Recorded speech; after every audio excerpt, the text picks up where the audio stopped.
Welcome to Grateful, where we provide online SAT and ACT instruction for students all around the world. We provide group tutoring at very affordable rates, as well as one-on-one tutoring for students wishing to get deeper into the SAT or ACT.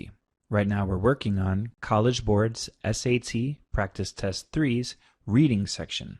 The best way to take advantage of this video is to go ahead and find SAT Practice Test 3 on the College Board or Khan Academy websites. Go ahead and do the section on your own, and then refer to this video for the most effective ways to answer each of the questions. Let's go ahead and get started.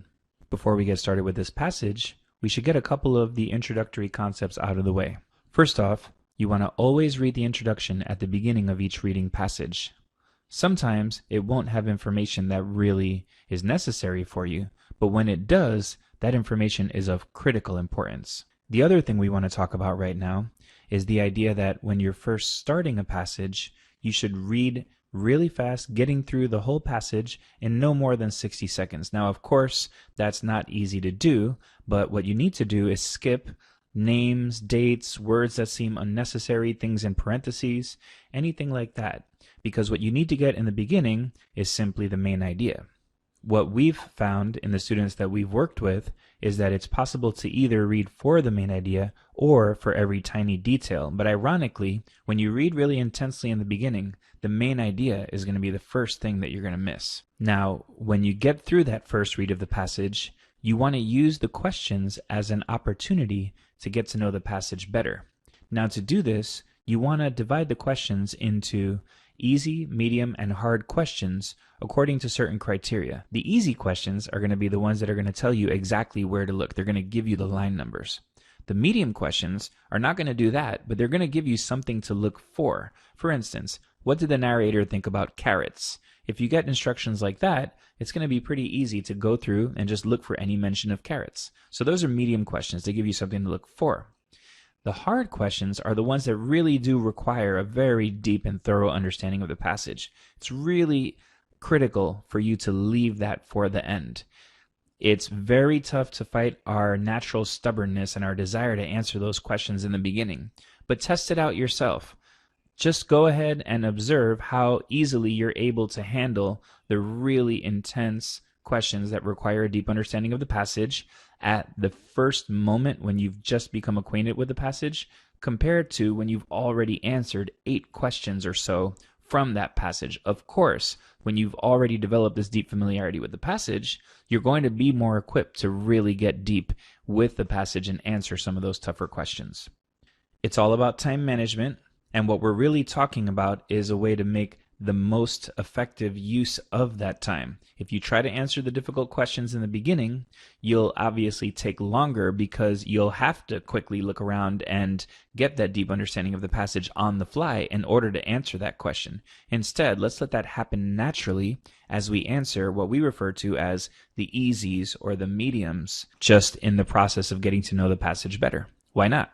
So right now we're going to model that nice first read of the passage where we're just going through, skipping as much as we can. It sounds a little crazy the way you're going to hear me read this, but this is what you need to be able to do, is just trust that your unconscious mind is really understanding things well enough to be able to skip through as many words as you can skip through while still understanding the overall gist of what's going on. So like we said, we're going to read the introduction. This passage is adapted from Saki, the whatever method, published in 1911. And now we're going to start reading the passage. Lady Carlotta stepped out of the platform of the station and took a turn or two up and down its length to kill time should the train be pleased to proceed on its way. Then she saw a horse struggling with the load and a carter that seemed to have a hatred against the animal. Lady Carlotta betook her to the roadway and put a different complexion on the struggle. Certain of her acquaintances were wont to give her admonition to the undesirability of interfering on behalf of the animal, such interference being none of her business. Only once had she put the doctrine of non-interference into practice, when one of its exponents had been besieged for nearly 3 hours in a small and uncomfortable tree by a pig, while Lady Carlotta, on the other side of the fence, proceeded with her sketch and refused to interfere. It is to be feared that she lost the friendship of the lady.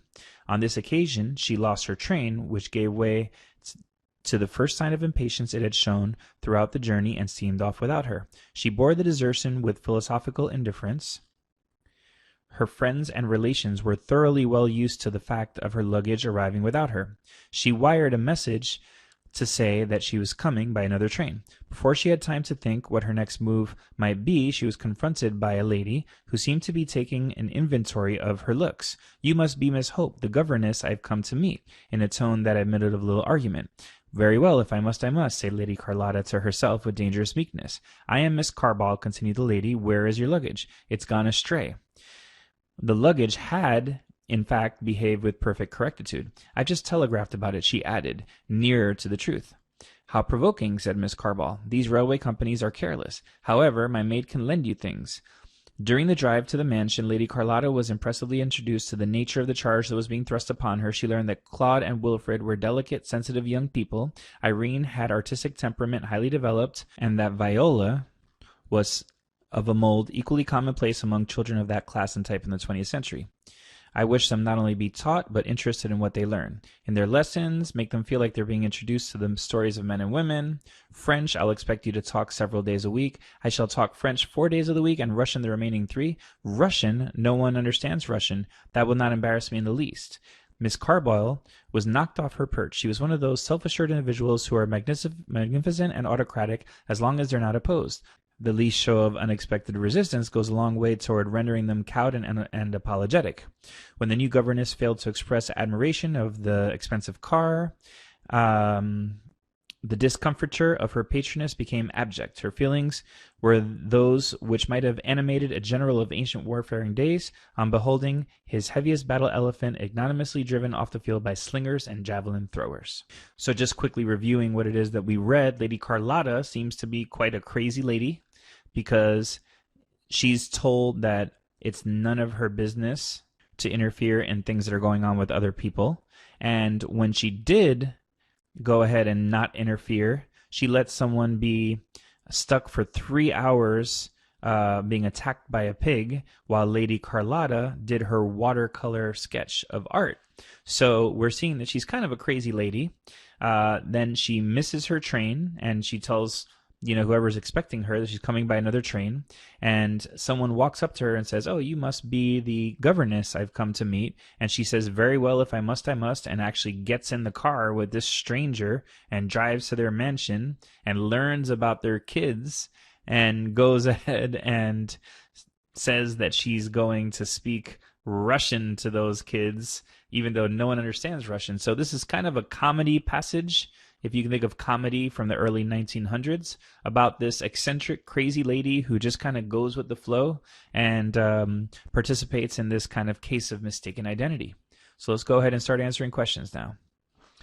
Now, this number 1 here, which choice best summarizes the passage, is exactly what we would refer to as a difficult question. Not necessarily a difficult question, but it's one where you have to understand what you just read. And if you think about being in an SAT, being a little nervous, the fact that this is a passage from 1911, there's a good chance that very bright students in this situation may not really at this point understand what they read. So this is exactly the kind of question you might want to skip and go on to the questions that are telling you, like we said before, the line numbers you should look at or something specific to look for. But we discussed this passage after we read it, and it basically talks about a case of mistaken identity, which is answer choice B.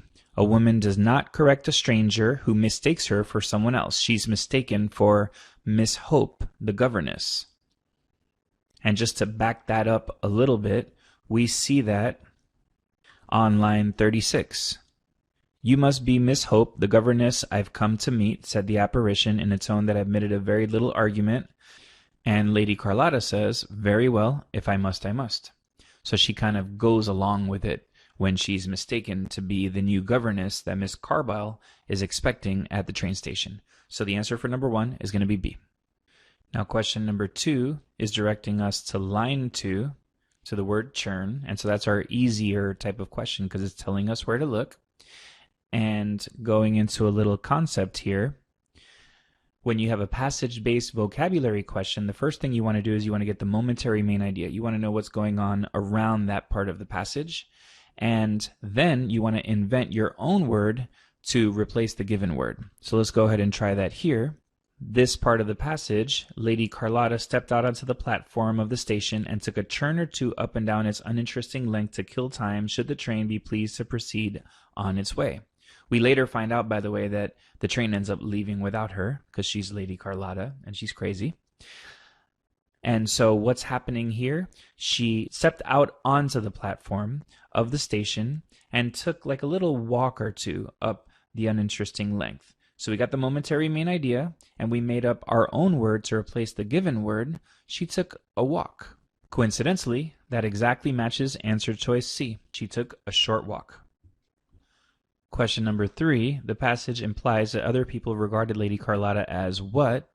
Well, looking through the passage for signs of how other people regard Lady Carlotta, we see 2 signs of that. Number 1, when she was thinking about how the carter was a little rough on his animal, Lady Carlotta put rather a different complexion on the struggle. Certain of her acquaintances were wont to give her plentiful admonition as to the undesirability of interfering on behalf of the distressed animal, such interference being none of her business. And then we see that this is a regular thing, because only once had she put the doctrine of non-interference into practice. So if she only put it into practice once, that kind of implies that it's something that people have been telling her really frequently, constantly, that things are none of her business. So we're kind of finding out here that Lady Carlotta is a busybody. Another thing we find out about Lady Carlotta, when she misses her train, she bore the desertion, the idea of missing her train, with philosophical indifference, and then it continues to say, her friends and relations were thoroughly well used to the fact of her luggage arriving without her. So we might say that she's someone who's a little scatterbrained, because she constantly misses her train, she regularly misses her train, and her luggage regularly arrives without her. So now, in our own words, we're saying that she's a busybody and she's scatterbrained, based on those 2 quotes that we looked at. And that brings us to another concept for SAT reading, which is the idea that whenever possible, you want to be answering questions in your own words first. Doing so will help you to navigate the purposely tricky answer choices. You want to know what it is that you think the answer should be, and the SAT has to come to you and not the other way around. This is a big component of having the confidence you need to have on a test like the SAT. So now, if in our own words we're saying she's a busybody and she's scatterbrained, we can go through the answer choices. Is she outspoken? Maybe. Who knows? Is she tactful? Tactful is someone who has really good judgment. And someone who's a busybody, who's getting involved in things that are none of her business, is not someone who has good judgment. So we can get rid of B.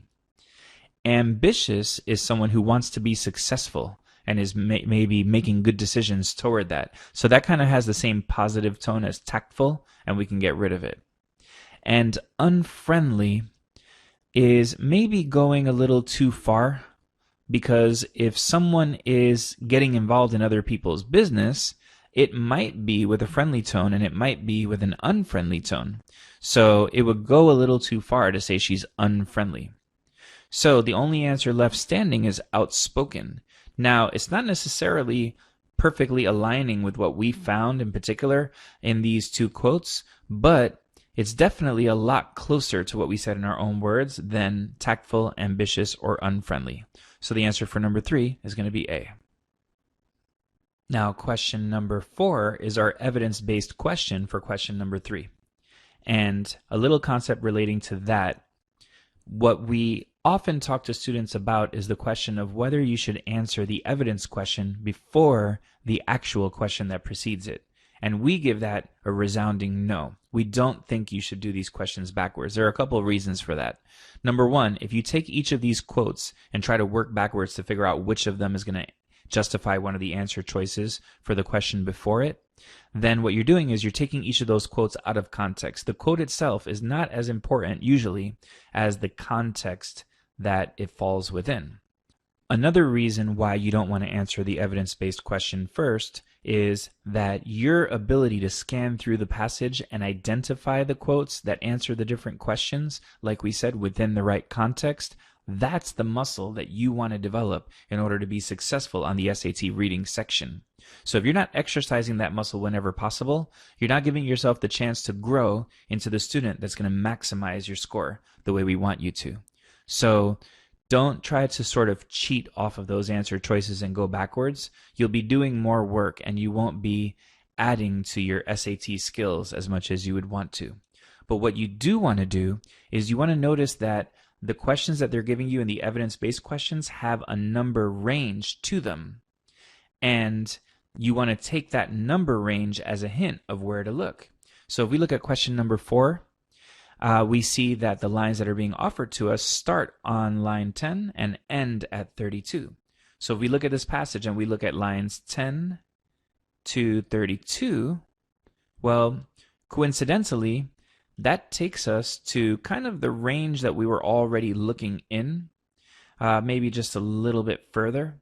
But, if we had considered that there was an evidence-based question before answering question 3, then the one thing we would want to do is already say to ourselves, okay, we know we need to look between lines 10 and 32, and then just try to understand within that area what it is that we need to find out to answer the question. But definitely don't go through the quote from 10 to 14 and see if that fits as an answer, and 22 to 23 and see if that fits, because surprisingly, you're making a lot more work for yourself.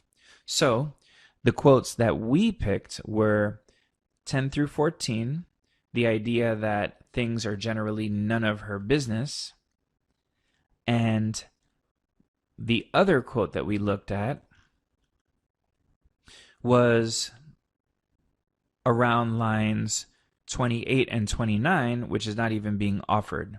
So we didn't really see any mention anywhere else between lines 10 and 32 of Lady Carlotta being very outspoken, of her being very loud and sort of talking to a lot of different people. The only real thing that related was the idea of things generally being seen as none of her business. And so that falls within the quote on lines 10 to 14, and the answer for number 4 is going to be A. Question number 5, the description of how Lady Carlotta put the doctrine of non-interference into practice serves to do what? So we were just talking about that situation. She's often told that things are none of her business by her friends, and only once had she put the doctrine of non-interference into practice. And when that happened, one of its most eloquent exponents had been besieged for nearly 3 hours in a small and extremely uncomfortable may tree by an angry boar pig, while Lady Carlotta, on the other side of the fence, proceeded with the watercolor sketch that she was engaged on and refused to interfere between the boar and his prisoner.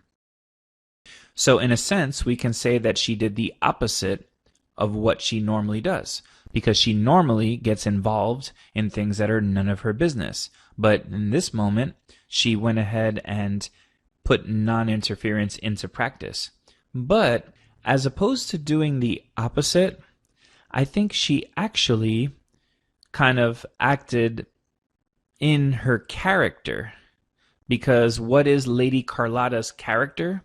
She's a busybody, she's in everyone's business, and she's very scatterbrained.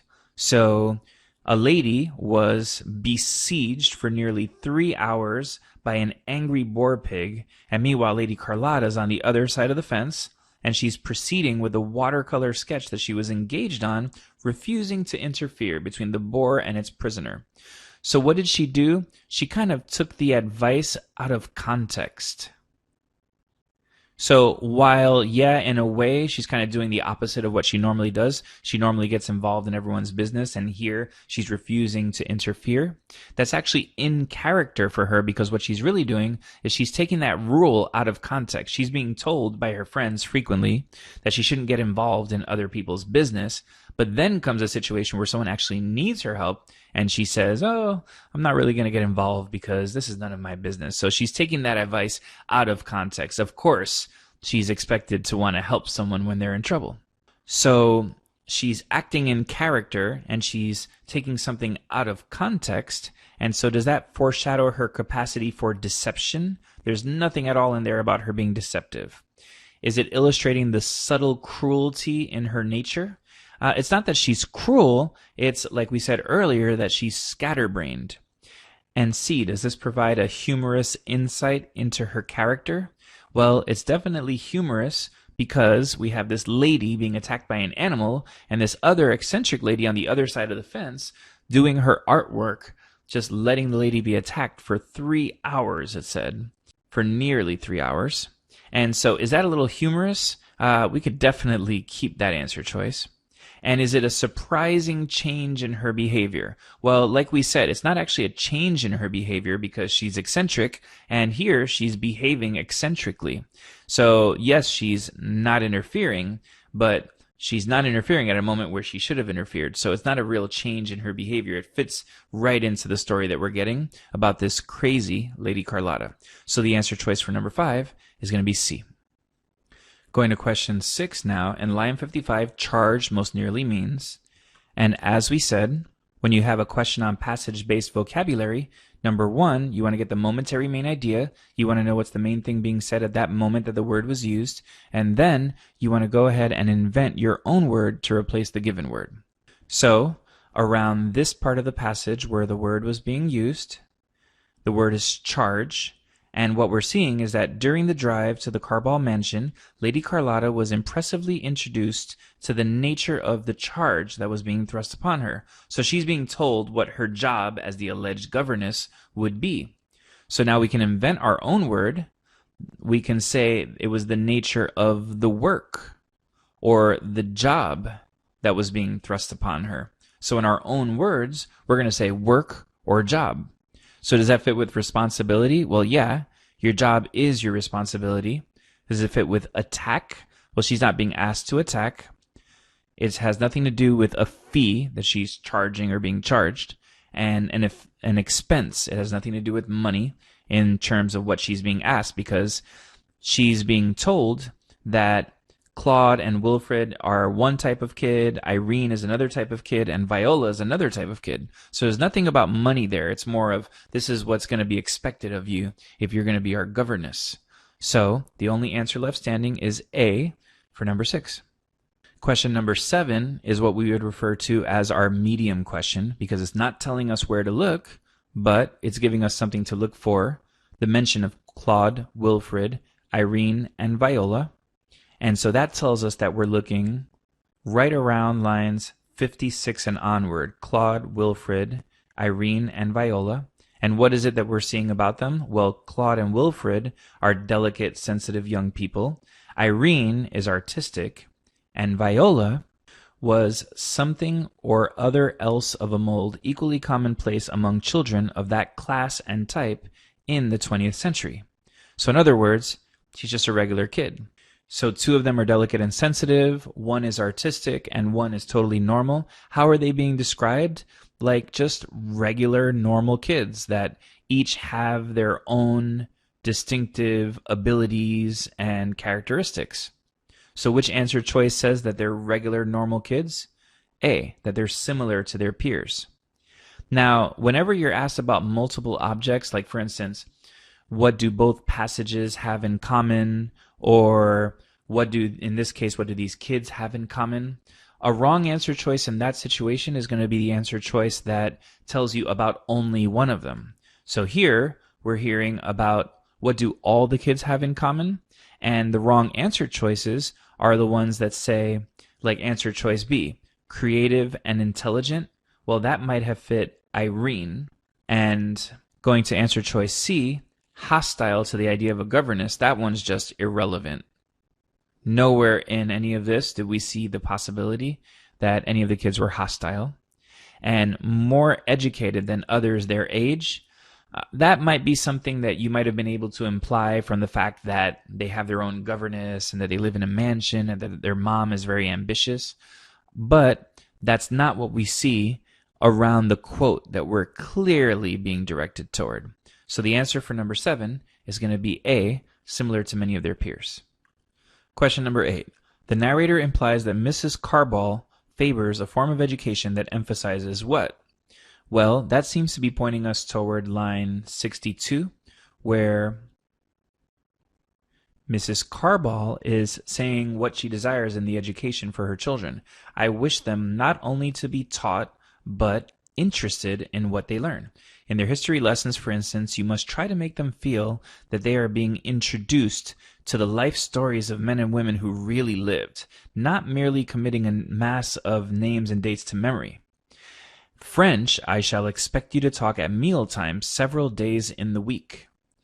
So she's someone who's really interested in their kids.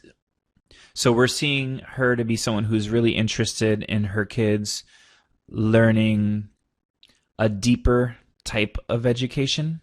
So not just a bunch of names and dates, but to be introduced to the life stories of men and women who really lived.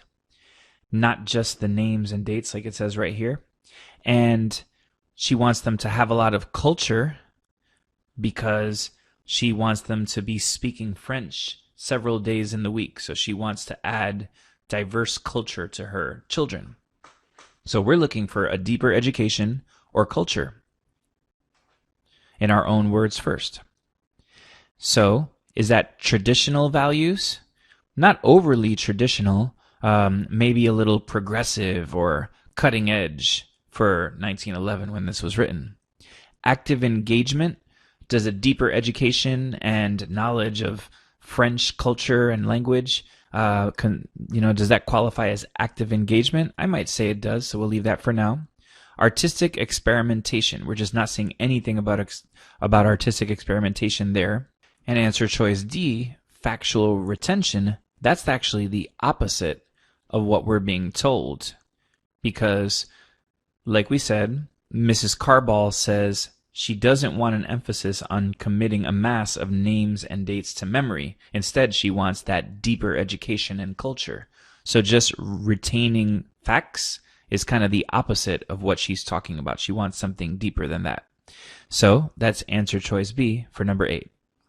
Now, question number 9 is asking us how Mrs. Carball is being described.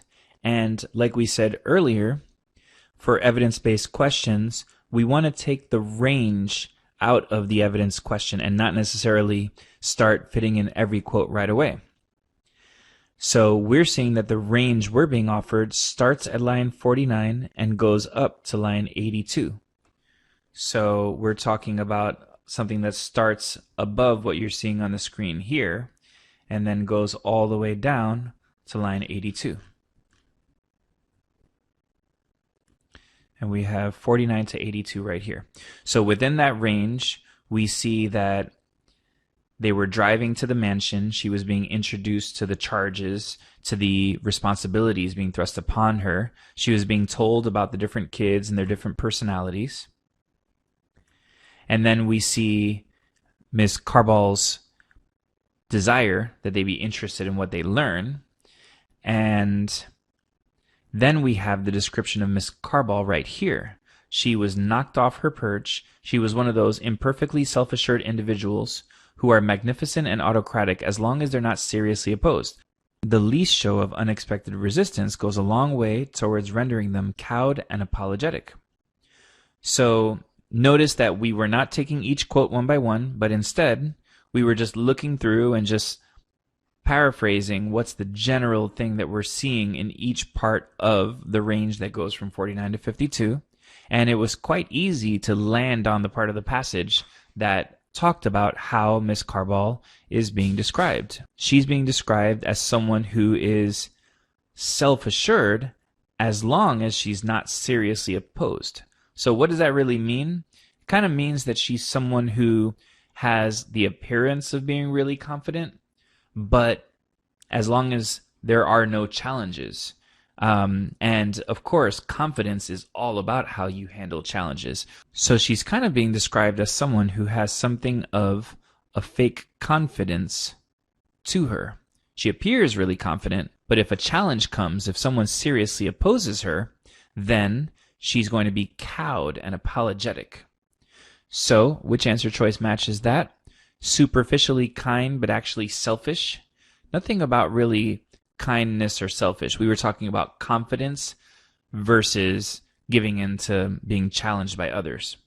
Outwardly imposing, but easily defied? That does kind of match what we're talking about, so we'll leave that. Socially successful, but irrationally bitter. She might be considered socially successful because we know that she's really rich, but we don't see anything about bitterness, so this doesn't really match.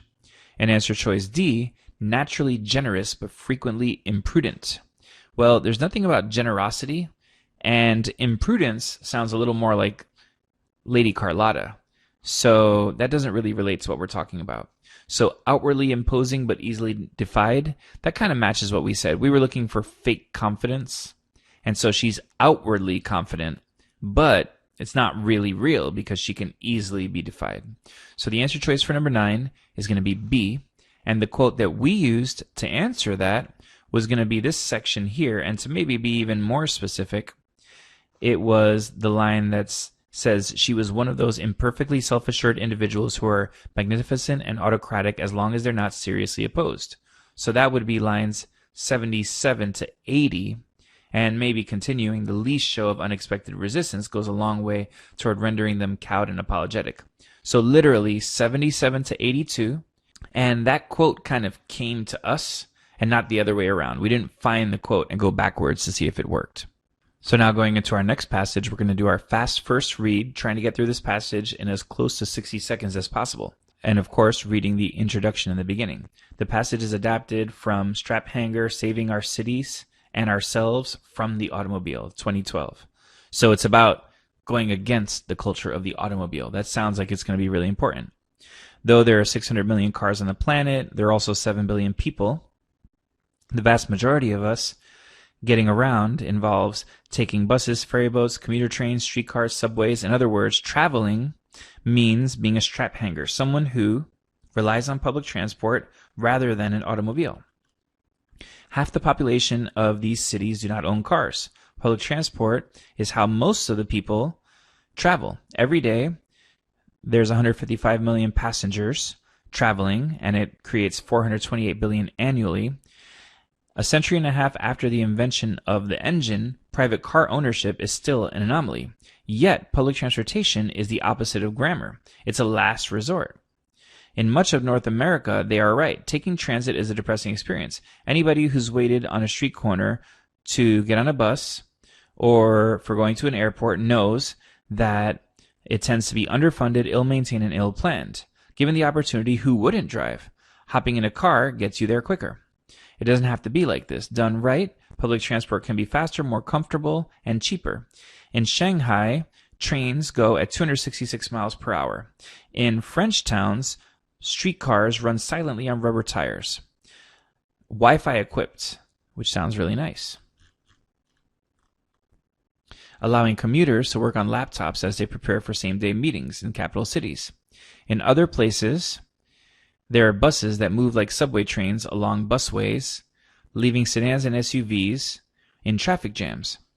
And some cities have transformed their streets into cycleways. If you credit the demographers, the transit trend has legs. The millennials tend to favor cities over suburbs and are more willing than their parents to ride buses and subways. Part of the reason is their ease with iPads, Kindles, and smartphones. You can get some serious texting done when you're not driving. Earbuds offer effective insulation from annoyances. Even though there are more teenagers in the country than ever, only 10 million have a driver's license, versus 12 million a generation ago. Baby boomers may have been raised in Leave It to Beaver suburbs. As they retire, a significant contingent is favoring older cities and compact towns. Seniors are more likely to use transit. Dwellings in older neighborhoods are commanding enormous price premiums over suburban homes. The experience of European and Asian cities shows that if you make buses, subways, and trains convenient, a surprisingly large percent of citizens will opt to ride rather than drive. Then we have a chart that says that Many of the people who use public transportation are employed outside of the home. And another chart that says the purpose of most of the trips is work-related. So let's go ahead and start answering some of the questions. Starting with question 11 here, what function does the third paragraph serve in the passage as a whole? So in the way we see things, this is our easier question because it's telling us where to look. It's telling us to look at lines 20 to 34. So let's go ahead and go to lines 20 to 34. And those lines say, yet public transportation is the opposite of glamour, a last resort for those with too many impaired driving charges, too poor to afford insurance, or too decrepit to get behind the wheel of a car. In much of North America, they're right. Taking transit is a depressing experience. Anybody who's waited far too long on a street corner for the privilege of boarding a lurching, overcrowded bus or wrestled luggage onto subways and shuttles to get to a big city airport knows that transit on this continent tends to be underfunded, ill-maintained, and ill-planned. Given the opportunity, who wouldn't drive? Hopping in a car almost always gets you to your destination more quickly. So what's the function of this paragraph? Now, to just summarize what we read, we were seeing a passage that was talking about how around the world public transportation is the better option, but surprisingly in the United States, we still depend on driving, and the passage says it shouldn't be this way. It doesn't have to be like this in line 35. So if that's the main idea of the passage, it doesn't have to be like this. In the United States, we don't favor public transportation, but it doesn't have to be like this. In the rest of the world, public transportation is great and it can work really well. So what is this orange paragraph doing? It's giving us the problem that's going to be solved by the thesis of this author. So which answer choice says that? A says it acknowledges that a practice favored by the author of the passage has some limitations. So yeah, what's the problem? That there are limitations to public transportation in the United States right now. So A sounds really good. It illustrates with detail the arguments made in the first two paragraphs of the passage. Now, what are we hearing in the first two paragraphs? We're seeing that the majority of people take public transportation, and half the population of big cities don't own cars, but in Asia and Africa, all of these people take public transportation, and it provides a really big market share of 428 billion. Car ownership is still an anomaly. So they're not yet describing the problem.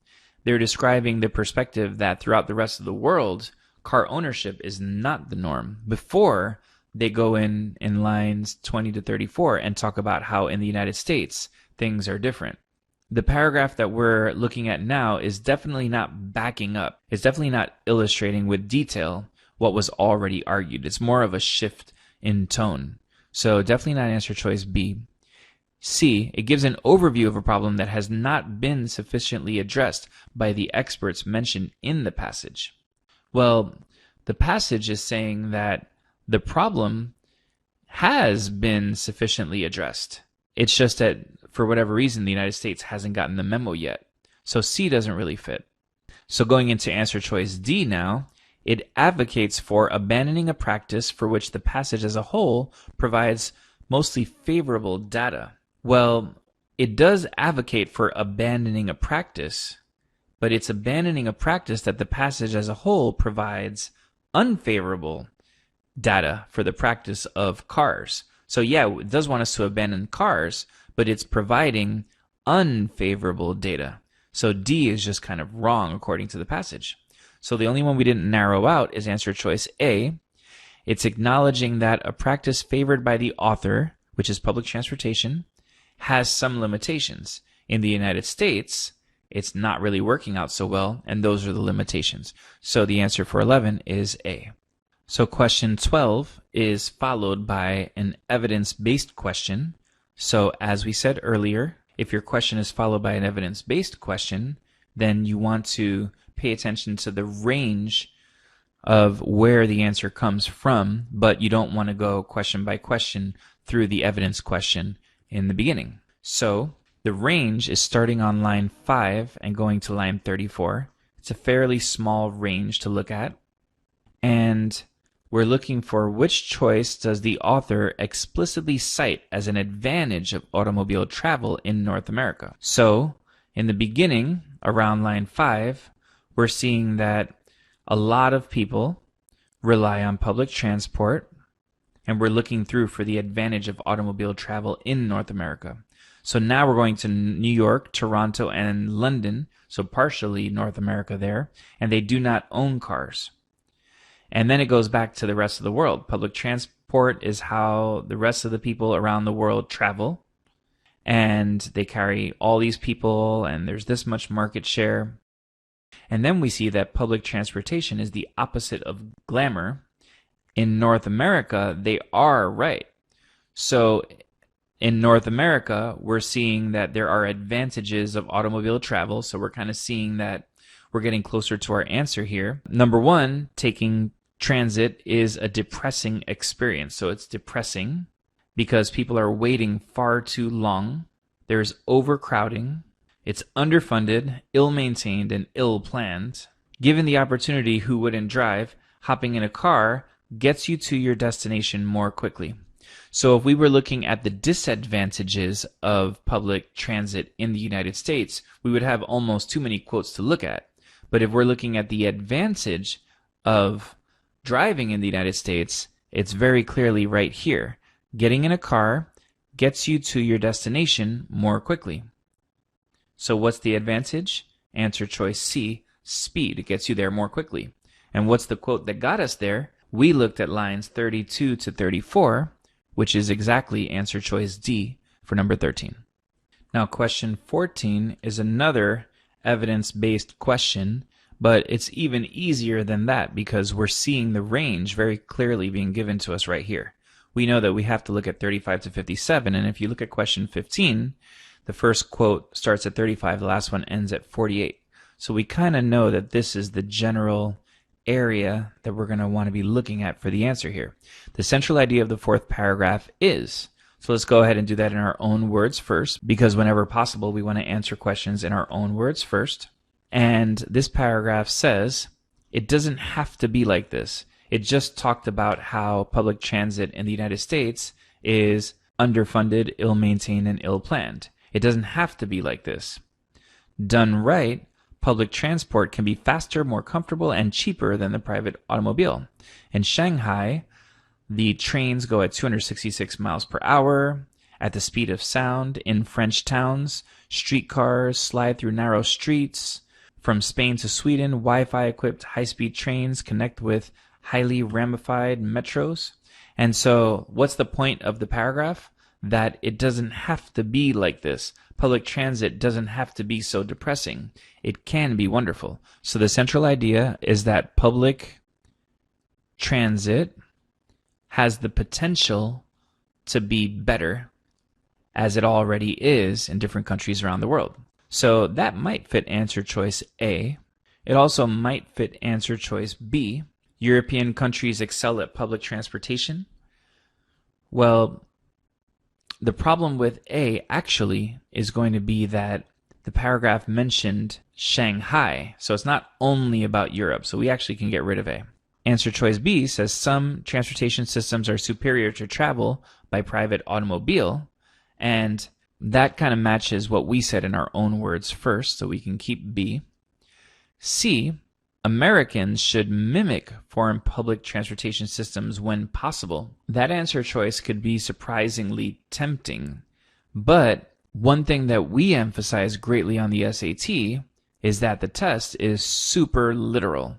You want to answer questions based on exactly what was being said, and you don't want to have levels of removal. So if, for instance, this paragraph is saying, it doesn't have to be like this, so in other words, public transportation doesn't have to be run so poorly, you can imply from that that, yes, America should mimic the foreign public transportation systems, but that would be going maybe a little too far. If we're sticking within the paradigm of being exactly literal to what we're seeing, it's just the general idea that public transportation could be better, and it should be better.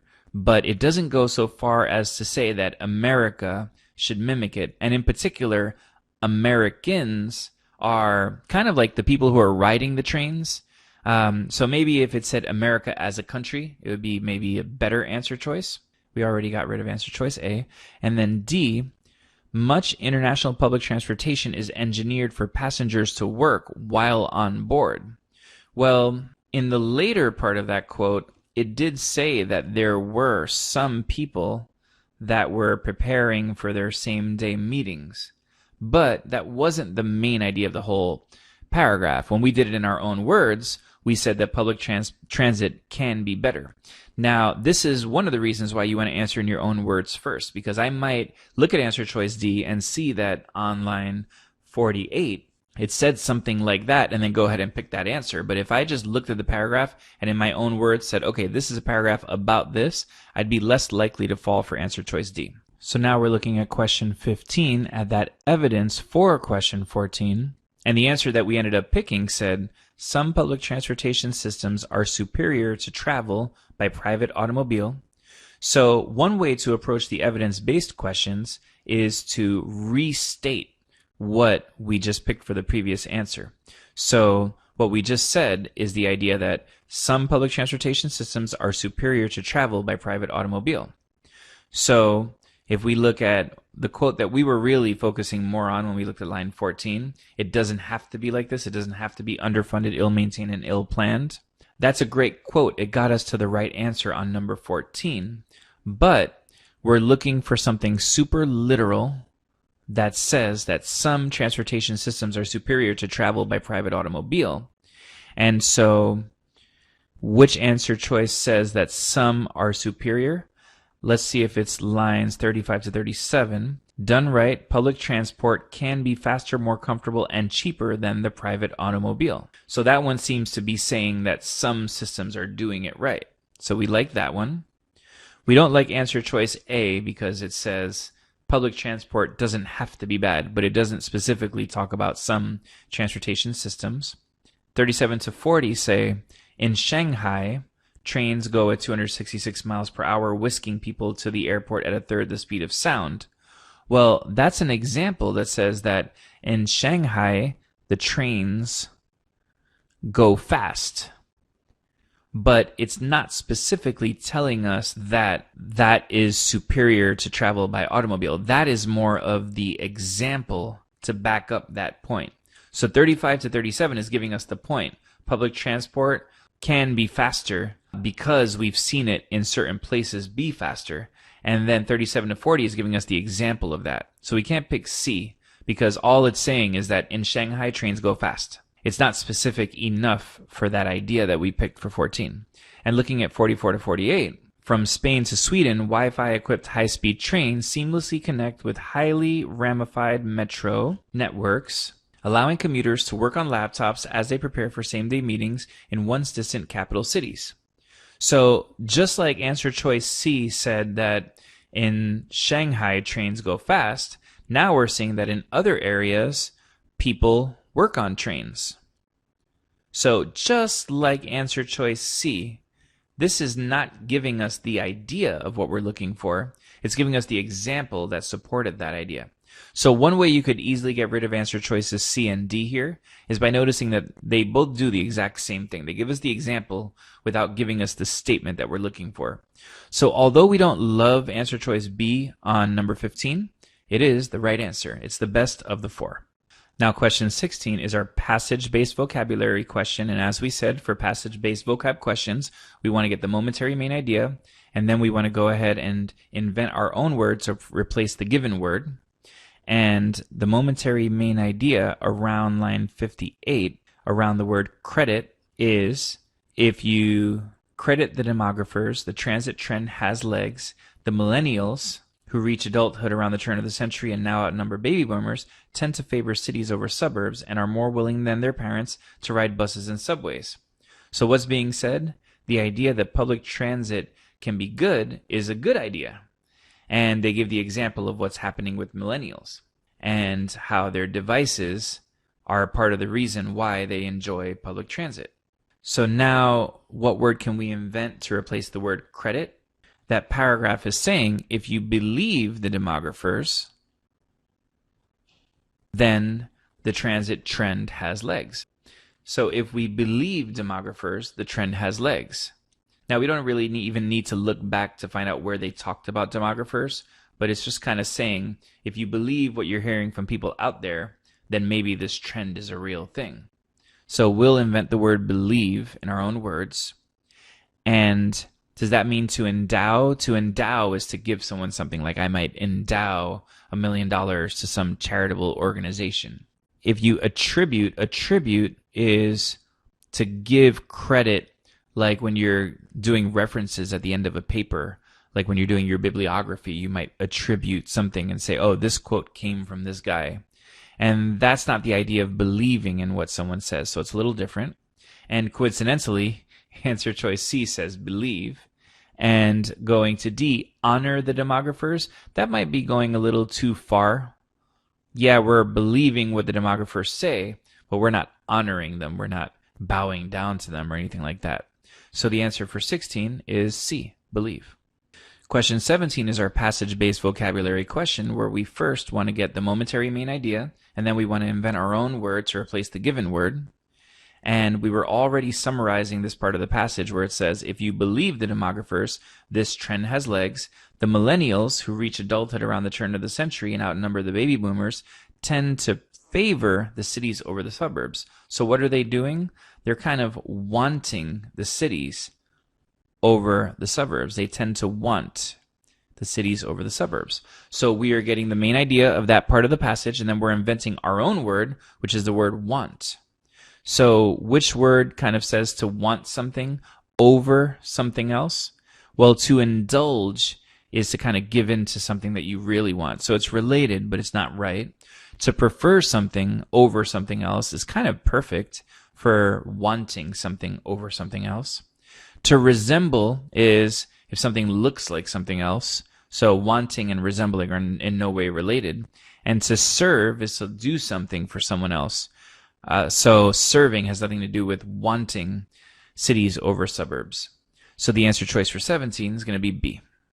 Question 18 is our nice, easier question because it's telling us exactly where to look. Which choice supports the conclusion that public transportation is compatible with the use of personal electronic devices?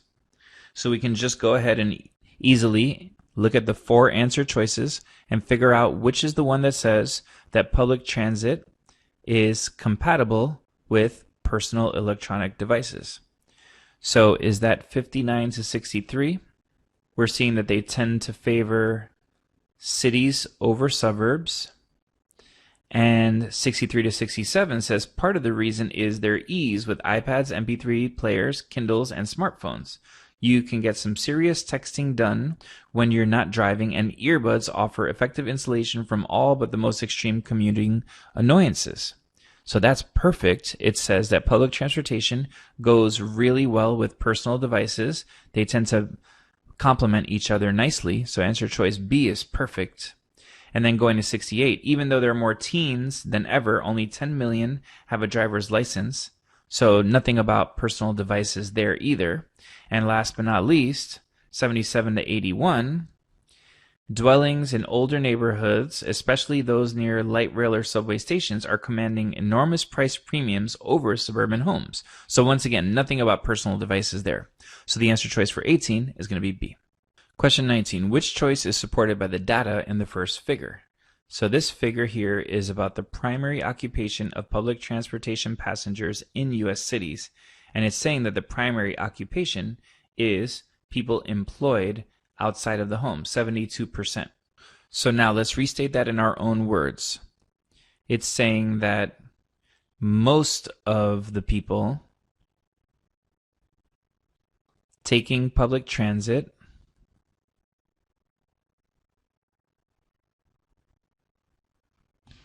work outside of the home. So let's look at the answer choices and see which ones match up. A, the number of students using public transportation is greater than the number of retirees using public transit. That does seem to fit with the chart because we have the students at 10.7 and the retirees at 6.7. So let's leave answer choice A for later. Answer choice B, the number of employed people using public transportation and the number of unemployed is roughly the same. So the unemployed people are 6.4%, and the employed people are 72%, so they are not at all the same. And answer choice C, people employed outside the home are less likely to use public transportation than homemakers. Well, if anything, because there's 72%, people employed outside the home are more likely to use public transportation than homemakers. So answer choice C is the opposite of what we're seeing. And answer choice D, unemployed people use public transportation less often than people employed outside the home. Well, this one kind of does seem to match the numbers, but we don't like it because it's talking about how likely an unemployed person is going to want to use public transportation, and that is not really what the chart was talking about. It was talking about how many of the people that are seen using public transportation most likely have certain jobs. So just because most of the people I see are employed outside of the home, that doesn't necessarily mean that those particular people like to use public transportation more.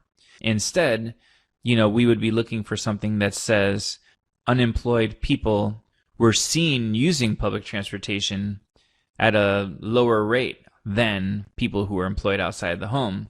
With a wording like that, it would have been okay. So we can't really read into what it is that unemployed people do. All we can read into is what was seen in the data, which is that more of the people in public transportation, or let's say on buses and trains and so on, happen to be people employed outside of the home. Another way to say what's wrong with answer choice D is that it's talking about the frequency. How often does a person use it? Which is just going a little bit deeper than what we're seeing in this chart.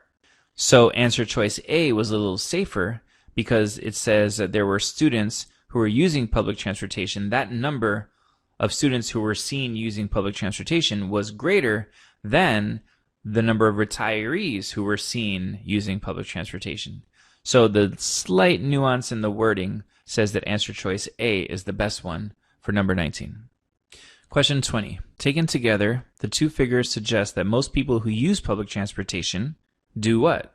Well, just being really general here, figure 1 says that most people who use public transportation are employed outside of the home, and figure 2 says most people who take public transportation are using it for work. So they're employed outside of the home, and they're using the transportation to get to that job. That exactly matches answer choice A. They're employed outside of the home, and they're taking it to work. So the answer for number 20 is nice and easy. It's going to be answer choice A. Going to the next passage now, we're going to go ahead and do our fast first read of the passage, and we're going to make sure to read the introduction before we get into the passage itself. And as we've been saying, when we read, we're not going to enunciate every single word. That doesn't mean that we're not actually reading every single word, because we're drawing a division between the auditory part of our mind that hears things and takes longer to do so, and the visual part of our mind that can see everything really quickly. So let's go ahead and get into that. So this passage is adapted from something called Feathers, 2011. Scientists have debated how the ancestors of birds evolved their flight. The ground-up theory says they were fleet-footed ground dwellers that captured prey by leaping and flapping.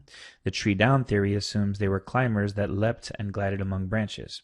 At field sites around the world, Ken Dial saw a pattern in how these birds ran behind their parents. They jumped like popcorn, he said, describing how they would take their hops into the air. When a group of graduate students challenged him to come up with new data on the age-old debate, he designed a project to see what clues might lie in baby game birds. Ken settled on the chukar partridge as a model species. He might not have made this discovery without advice from a local rancher who was supplying him with birds. When the cowboy stepped to see how things were going, Ken showed him the laboratory setup and explained how everything would be measured. The rancher was incredulous. He took one look and said, "What are those birds doing on the ground? They hate to be on the ground. Give them something to climb on." At first, it seemed unnatural, but as he thought about it, Ken realized that all the species he'd watched preferred to rest on ledges or other elevated perches where they were safe from predators. They really only used the ground for feeding and traveling. So he bought in some hay bales for the chukars to perch on and left his son in charge of feeding and data collection while he went away on a work trip. Barely a teen at the time, the teen was upset when his father got back, Ken recalled, and he said, "Terrible. The birds are cheating. Instead of flying up to their perches, they were using their legs. Time and again, he watched them run up the side of the hay bale, flapping. Ken dashed out to see for himself. That was the aha moment. The birds were using their wings and legs cooperatively. That opened up a world of possibilities. Working together with Terry, Ken came up with a series of experiments filming the birds as they raced up the ramps at different angles. As the incline increased, the partridges flapped, but they angled their wings differently from birds in flight. They aimed their flapping down and backward, using the force not for lift, but to keep their feet firmly pressed against the ramp. It's like the spoiler on the back of a race car. In Formula One racing, spoilers are the fins that push the cars downward as they speed along, increasing traction and handling. The birds are doing the very same thing with their wings to help them scramble up otherwise impossible slopes. Ken called the technique something and went on to document it. It not only allowed young birds to climb vertical surfaces, but it also gave adults an energy-efficient alternative to flying. Adults regularly use this method to ascend ramps steeper than 90 degrees, essentially running up the wall and onto the ceiling.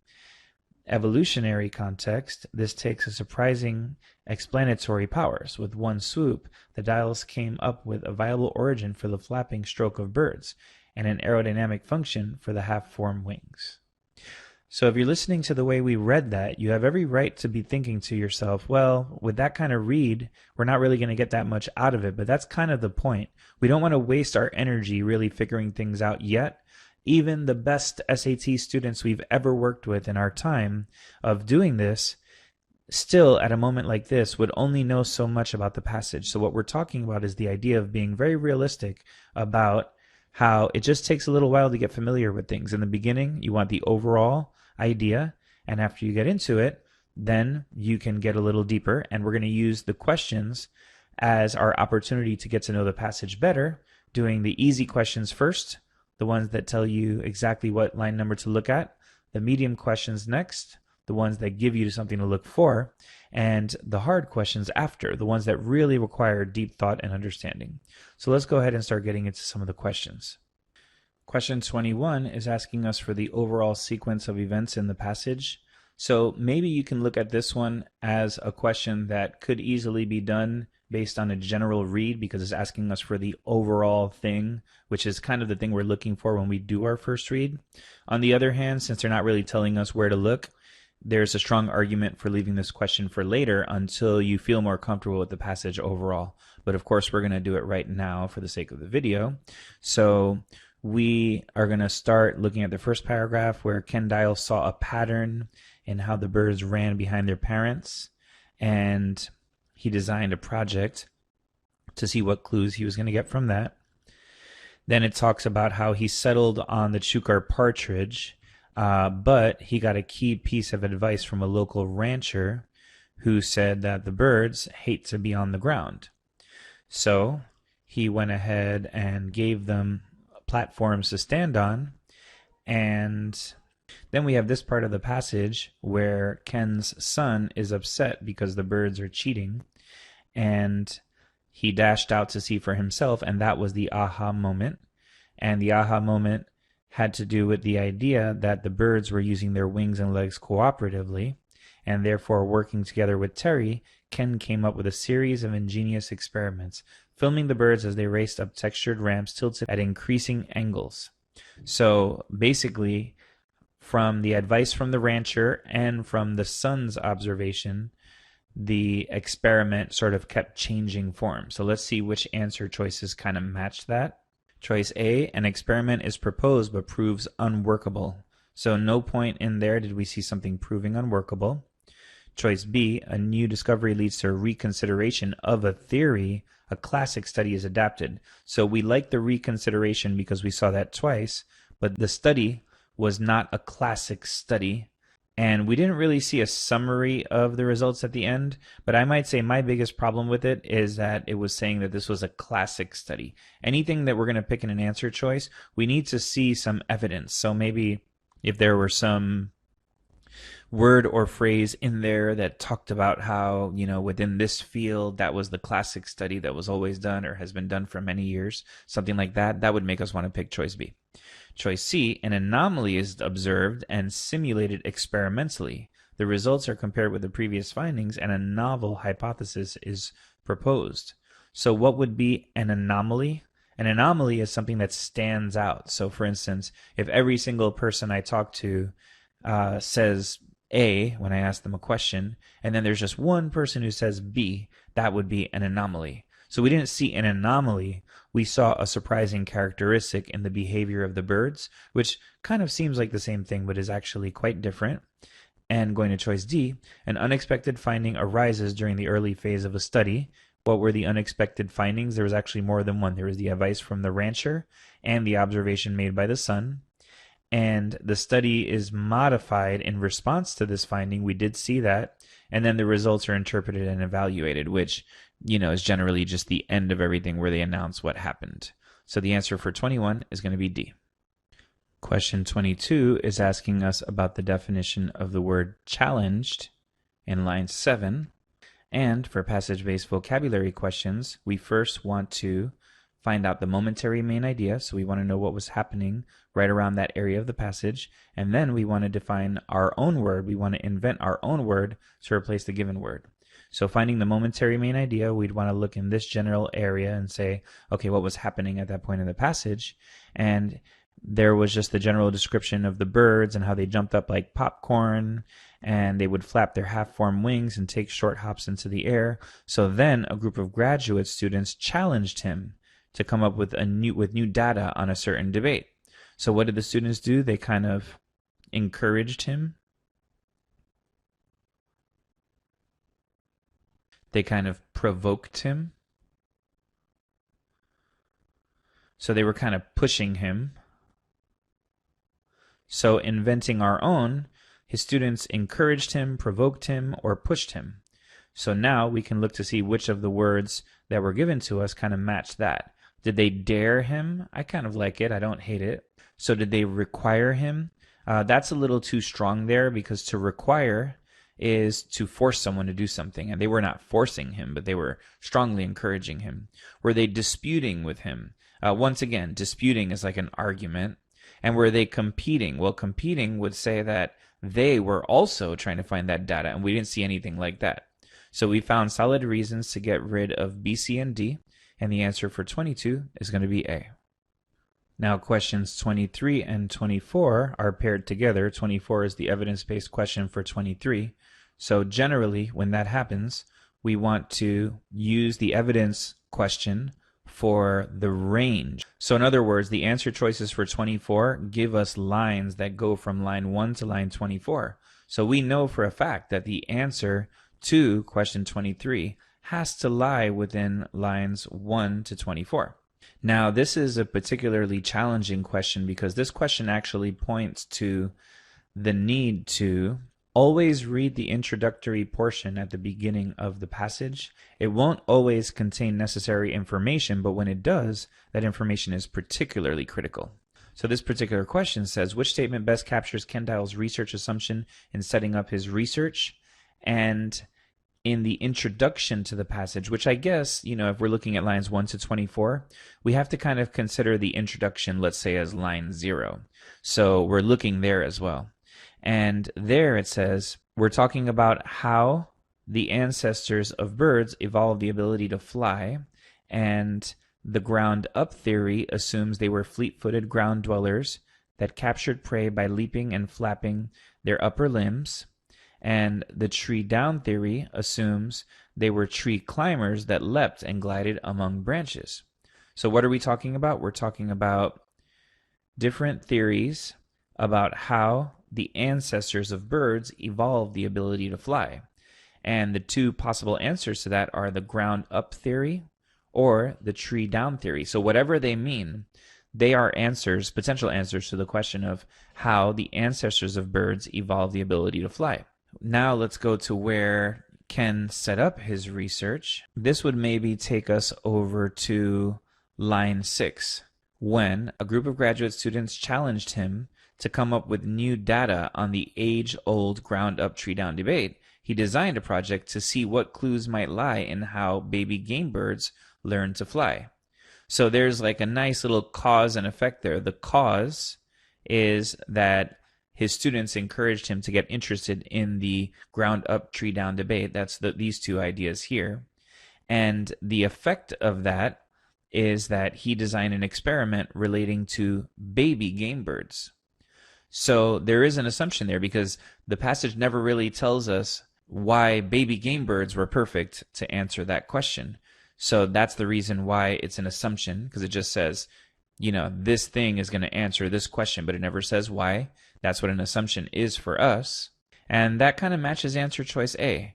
The acquisition of flight in young birds sheds light on the acquisition of flight in their evolutionary ancestors, because we were looking for the idea of the evolution, and the assumption was that we were going to test the baby game birds for some reason. So there's just that assumption that that was going to answer the question. And so the answer for 23 is going to be A. And the quote that we looked at, aside from line 0, which is the introduction to the passage, the quote that we mainly looked at was the one in lines 6 to 11 right here. And that takes us to answer choice B for number 24.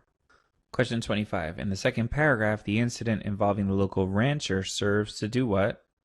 And so what we're seeing with the local rancher was that Ken had settled on the partridge as his species, but he might not have made his discovery without a key piece of advice from the local rancher.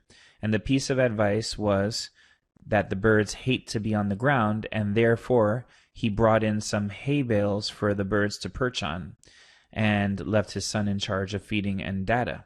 So the most important part there might be in the beginning, which summarizes everything that we go on to read. He might not have made his discovery without a key piece of advice from a local rancher. So the rancher said they hate being on the ground, and he put them up on a hay bale. So it was about how the advice caused him to make an adjustment. And that takes us over to answer choice C. The incident serves to show how an unanticipated piece of information influenced Kendall's research. So the answer for 25 is going to be C. So now going to question 26, after Ken had his aha moment, what did he do? Well, the aha moment is right here. The aha moment was that the birds were using their wings and legs cooperatively. This opened up a world of possibilities. And so what did Ken do? He continued working with Terry. He came up with a series of ingenious experiments, filming the birds as they raced up ramps tilted at increasing angles. And so the aha moment led to the final decisions that went into the design of the experiment. So let's look at answer choice A. Tried to train the birds to fly. I don't see any training there. Studied videos to determine why they no longer hopped. I don't see anything about them stopping their hopping. Observed how the birds dealt with gradually steeper inclines. Well, that does match up really well with 45 to 48. He came up with a series of ingenious experiments filming the birds as they raced up textured ramps tilted at increasing angles. So increasing angles would be the gradually steeper incline, so that looks pretty good. And answer choice D, consulted with other researchers. Well, we don't see anything about that in the little area that we were looking at. So the answer for 26 is going to be C. Question 27. The passage identifies which of the following as a factor that facilitated the baby chukars' traction on steep ramps. So the traction is being discussed right around line 50 and onward. They aim their flapping down and backward, using the force not for lift, but to keep their feet firmly pressed against the ramp. So keeping their feet firmly pressed is kind of like a discussion of traction, but it goes on to explain it further. It's like the spoiler on the back of a race car, he explained. In Formula One racing, spoilers are the big aerodynamic fins that push the cars downward as they speed along, increasing traction and handling. So right there we have the literal mention of traction. And it says the birds were doing the very same thing with their wings to help them scramble up otherwise impossible slopes. So now what was it that the birds were doing? We have to go back a little to see that. It's over here. As the incline increased, the partridges began to flap, but they angled their wings differently from birds in flight. So the special thing about what the partridges were doing is the angling of their wings, and that takes us to answer choice B, the position of their flapping wings. Question 28 is our passage-based vocab question, and as we say, for passage-based vocab questions, you want to first find the momentary main idea at that point around the passage, and then you want to invent your own word to replace the given word. So around that point in the passage, we were seeing that Ken called his technique WAIR, wing-assisted incline running, and went on to document it in a wide range of species. So he named the technique, he kind of came up with his idea, and he went on to go ahead and document it, to maybe take down data about it. So I'm going to go with take down data. And one little thing that we may not realize when we're inventing our own word to replace the given word, it doesn't have to be a single word. It could be a phrase. We're just talking about the idea that you have to kind of process this on your own first and not depend so much on the answer choices. So what was he doing? Was he portraying the data? Well, portraying is the idea of making something look like something. So for instance, a news article might portray a famous person as really good or really bad. So portraying has to do kind of with the spin being put on something. He went on to record it in a wide range of species, choice B. That kind of fits because if I'm recording, I could record data in the world of science. He went on to publish it. Well, if he's documenting it, he's probably going to publish it, but that's not what they said at that moment. And he went on to process it. To process is to take something in and to kind of do something with it. So I might process a transaction or process some paperwork. So that's totally different than just writing something down. So the answer choice for 28 is B. Now questions 29 and 30 are linked together because 30 is the evidence question for 29. What we say about this question type is that you don't want to go through each of the quotes for the second question and answer the first question essentially backwards, but you do want to pay attention to the range of line numbers being given by the evidence question, because that'll often give you a shorter spotlight of where to look. However, here the range is lines 4 through 74. It's practically the whole passage, so it's not doing us a lot of good, although usually it does. But now going back to question 29, they're asking us about gliding animals. So that's kind of a favor for us because gliding animals is something that we can go ahead and just look through the passage to see if we can find any mention of gliding animals. So if you kind of scan your eyes through, kind of looking for gliding animals or anything that means that, now that type of searching, that's the muscle that you really want to work on. When you get good at that, you've gotten better, a lot better at the SAT reading section. So we see the mention of gliding animals right here in the middle of a discussion of the explanatory powers of the WAIR, which is the wing-assisted incline running. With one fell swoop, the dials came up with a viable origin for the flapping flight stroke of birds, something gliding animals don't do, and thus a shortcoming of the tree-down theory. So we're talking about the flapping flight stroke, and then in parentheses, it says that is something that gliding animals don't do. So what can we infer about gliding animals? Well, it literally tells us that they don't climb using the flapping stroke the way that the chukar partridges did. So let's look at the answers now. Answer choice A, their young tend to hop beside their parents instead of flying beside them. Well, we don't know whether that's just true or false. It's kind of irrelevant. Choice B, their method of locomotion is similar to that of ground birds.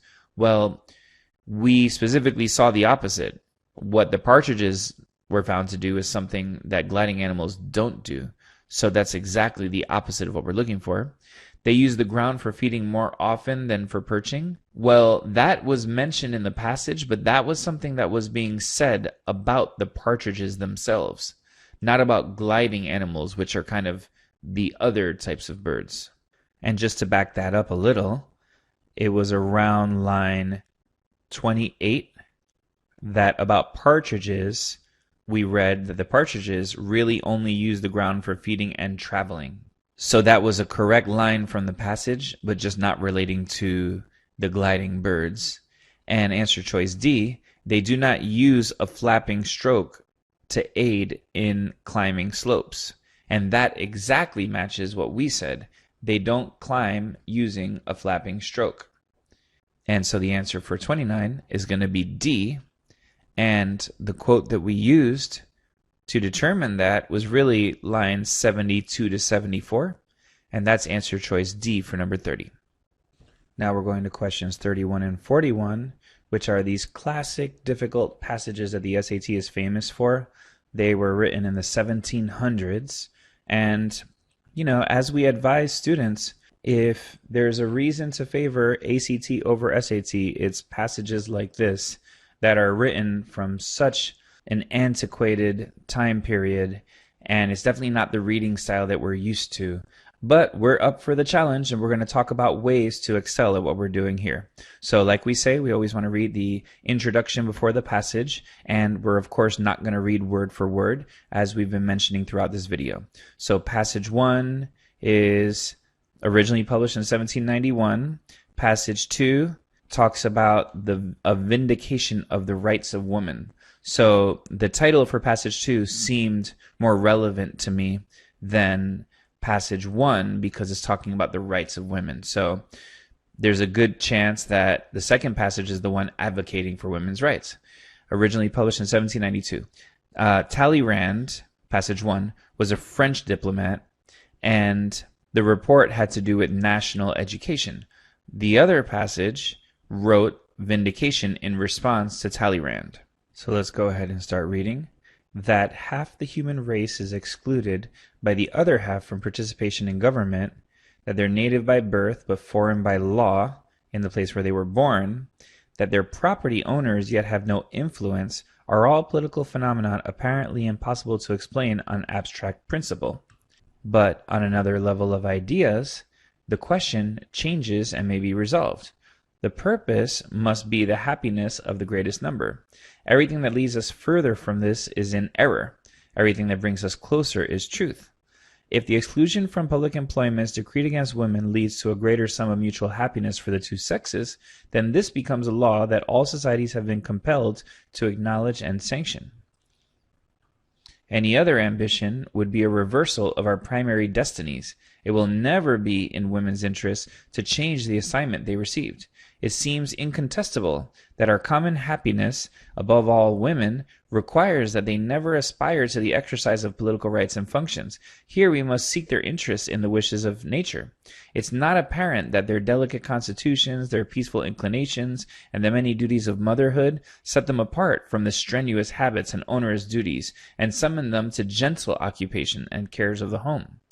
And is it not evident that the great conserving principle of societies, which makes the division of powers a source of harmony, has been expressed and revealed by nature, when it divided the functions of the sexes into such a distinct manner? This is sufficient. We need not invoke principles inapplicable. Let us not make rivals of life's companions. You truly must allow the persistence of a union that no interest, no rivalry can possibly undo. Understand that the good of all demands this of you. So now, one thing you might be noticing is that I read a little more word for word there. And I mean, if the passage was written in 1791, then we may have to do that. Still, what we don't want to do is lose our speed. We tell this to students all the time. When you're doing your first read of the passage, your biggest friend is momentum. So if there were something that I needed to skip through, even if I were reading a little more word for word, that would be in our favor. We don't want to go back and reread and reread and reread until we understand. What we want to really do, like we've been saying, is use the questions as the opportunity to get deeper into the passage. So if there is anything at this point that we don't really feel like we got, then we can leave it. But, we are kind of seeing as we read that it was saying, let us not make rivals of life's companions. So in other words, men and women shouldn't compete with each other. Men should just be superior, is what the passage is saying. And the other big place where it said that was that it seems to us incontestable that our common happiness above all that of women requires that women never aspire to the exercise of political rights and functions. So this passage seems to be arguing for the idea that it's better for everyone if women don't seek out their own power. So let's go ahead and go to the next passage. Passage 2, contending for the rights of women. My main argument is built on this simple principle. If she be not prepared by education to become the companion of man, she'll stop the progress of knowledge and virtue. For truth must be common to all, or it will be inefficacious with respect to its influence on general practice. So this is the opposite of the other passage. The other passage said that women shouldn't seek out power, and here it's saying that women should be prepared for power. They should be educated. And how can women be expected to cooperate unless she know why she ought to be virtuous, unless freedom strengthen her reason till she comprehend her duty and see in what manner it's connected with her real good? So right there we're hearing the idea that women need to be made smart, or else they won't be able to know how it is they can contribute. If children are to be educated to understand the true principle of patriotism, their mother must be a patriot, and the love of mankind, from which an orderly train of virtue spring, can only be produced by considering the moral and civil unrest of mankind. But the education and situation of women at present shuts her out from such investigations. Consider these observations, for a glimpse of this truth seem to open before you when you observe that to see one half of the human race excluded by the other from all form of participation in government was a political phenomenon that, according to abstract principles, is impossible to explain. If so, on what does your constitution rest? If the abstract rights of man will bear discussion and explanation, those of women will not shrink from the same test. Though a different opinion prevails in this country built on the very arguments which you use to justify the oppression of women, prescription. Consider, I address you as a legislator, whether, when men contend for their freedom and to be allowed to judge for themselves respecting their own happiness, it be not inconsistent and unjust to subjugate women, even though you firmly believe that you're acting in the manner best calculated to promote their happiness. Who made man the exclusive judge if women partake with him the gift of reason? In this style, argued tyrants of every denomination, from the weak king to the weak father of a family, they are all eager to crush reason, yet always assert that they usurp its throne only to be useful. Do you not act a similar part when you force all women, by denying them civil and political rights, to remain immured in their families, groping in the dark? So mostly the passage is kind of pointing out hypocrisy. It says, consider when men contend for their freedom, that it's inconsistent and unjust to subjugate women. So men want freedom, but meanwhile they're taking away women's freedom. And this passage is kind of pointing out that hypocrisy. And earlier in the passage saying that women deserve to be educated. Question 31 is our nice simple passage-based vocabulary question. It's asking for the definition of the word common in line 21. And as we've been saying, for passage-based vocab words, we want to get our momentary main idea. We want to know the main thing being said in that passage at that moment, and then we want to invent our own word to replace the given word. So right now, to get the momentary main idea, let's look around line 21. It seems to us incontestable that our common happiness, above all that of women, requires that they never aspire to the exercise of political rights and functions. So here's the argument being made that women should never seek out political power or political position, their political rights. And the way it's being discussed is in favor of our common happiness. Now, I think the thing that's critical here is for it said our common happiness, but then it says above all that of women. So if we're going to say our blank happiness, and by the way, that includes women, then from that we can assume that it's talking about our whole happiness, men and women combined. So which answer choice says our whole happiness as a society? Average doesn't mean whole, it means the general level of the members of a group. Shared could mean whole, our shared happiness, the happiness that men and women share, so that looks okay. Our coarse happiness, coarse is the opposite of fine, so it has nothing to do with this, but coarse would be a pebble compared to a fine grain of sugar or a grain of salt. So in conversation, if you're being coarse, it also means you're having bad manners. And neither of those definitions relate at all to what we're talking about, so that's irrelevant. And our similar happiness, that one kind of seems like it fits. But similar is more the idea of repeating. So, for instance, we say this in the English section a lot. You know, if we use similarly as a transition word. I wanted to become an Olympic swimmer, and similarly, my little brother decided that he wanted to become an Olympic swimmer. So that's more for the idea of repeating an idea or copying an idea. So common matches shared, and the answer for 31 is B. Now questions 32 and 33 are a pair, because 33 is the evidence for 32. And as we've said, when you have the evidence question attached to the first question, then you want to look to the evidence-based question for the range of where to look, as opposed to trying on each of the 4 quotes to see which one answers the question, which would be too much work and is really not in our interest in a lot of ways. But what we're looking at is that for question 33, the range of lines that we're going to be needing are going to be from lines 4 to 35. So the big hint we want to take is that that's where we should be looking, lines 4 through 35. And as we're looking through that area, we're looking for the key words that were kind of given to us in question 32. The idea of running a household and the idea of raising children.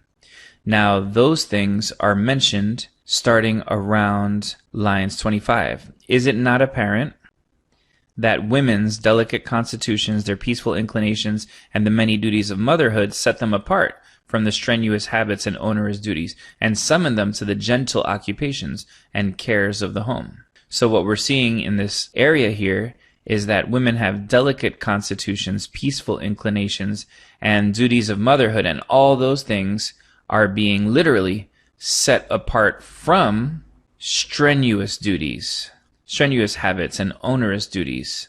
So we know, if nothing else, that the duties of motherhood are not considered strenuous because they're being set here as opposites to one another. So let's go ahead and look at the answers for 32. The right answer is going to be answer choice C. Running a household and raising children entail very few activities that are difficult or unpleasant. They're not strenuous or onerous, as the passage says. And the quote that we were looking at for that is going to be literally lines 25 to 30, which is going to be answer choice C for number 33. Question 34. According to the author of passage 2, in order for society to progress, women must. Now, this question is something that we would consider a medium or hard question because it does give us something to look for, but that thing is very general. So I wouldn't argue with someone who says that they would want to leave this question for later. But the answer ends up lying toward the beginning, where the passage says, contending for the rights of woman, my main argument is built on this simple principle, that if she be not prepared by education to become the companion of man, she will stop the progress of knowledge and virtue.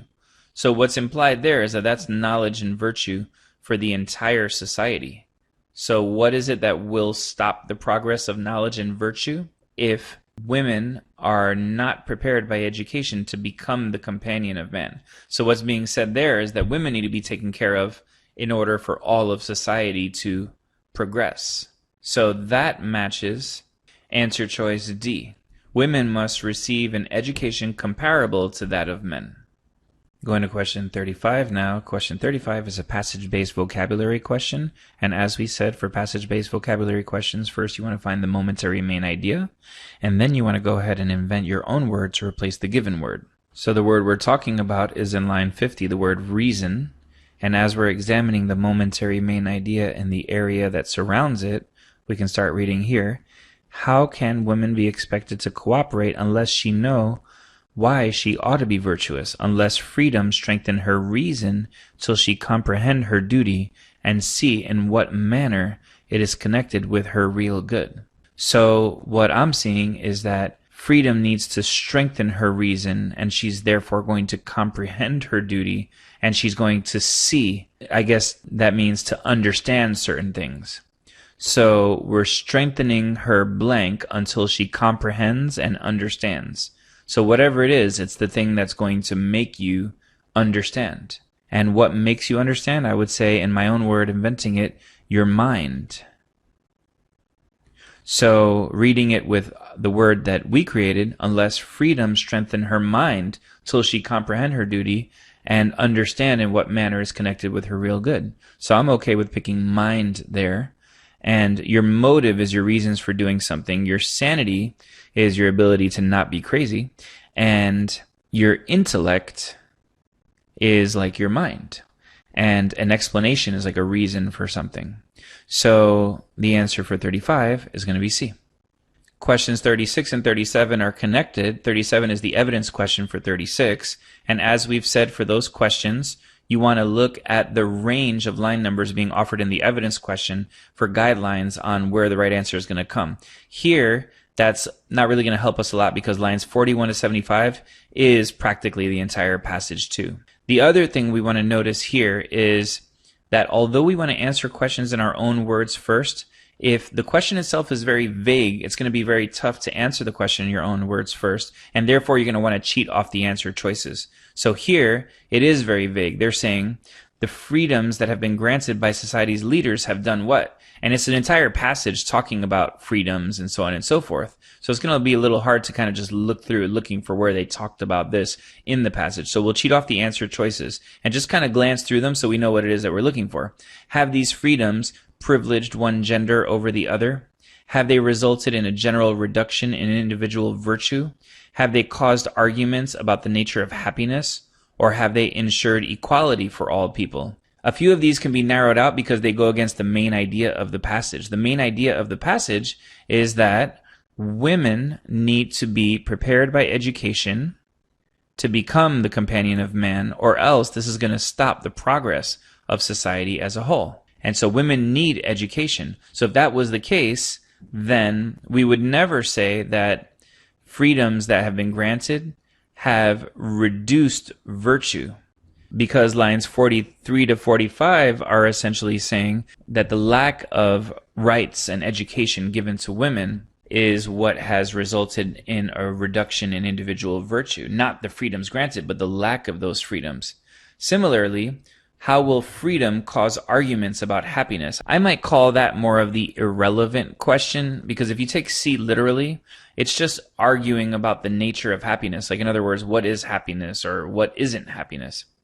And answer choice D is saying that freedoms have ensured equality for all people. Now, if the freedoms granted had ensured equality for all people, then why would the author be arguing in favor of giving women a freedom that they haven't previously had?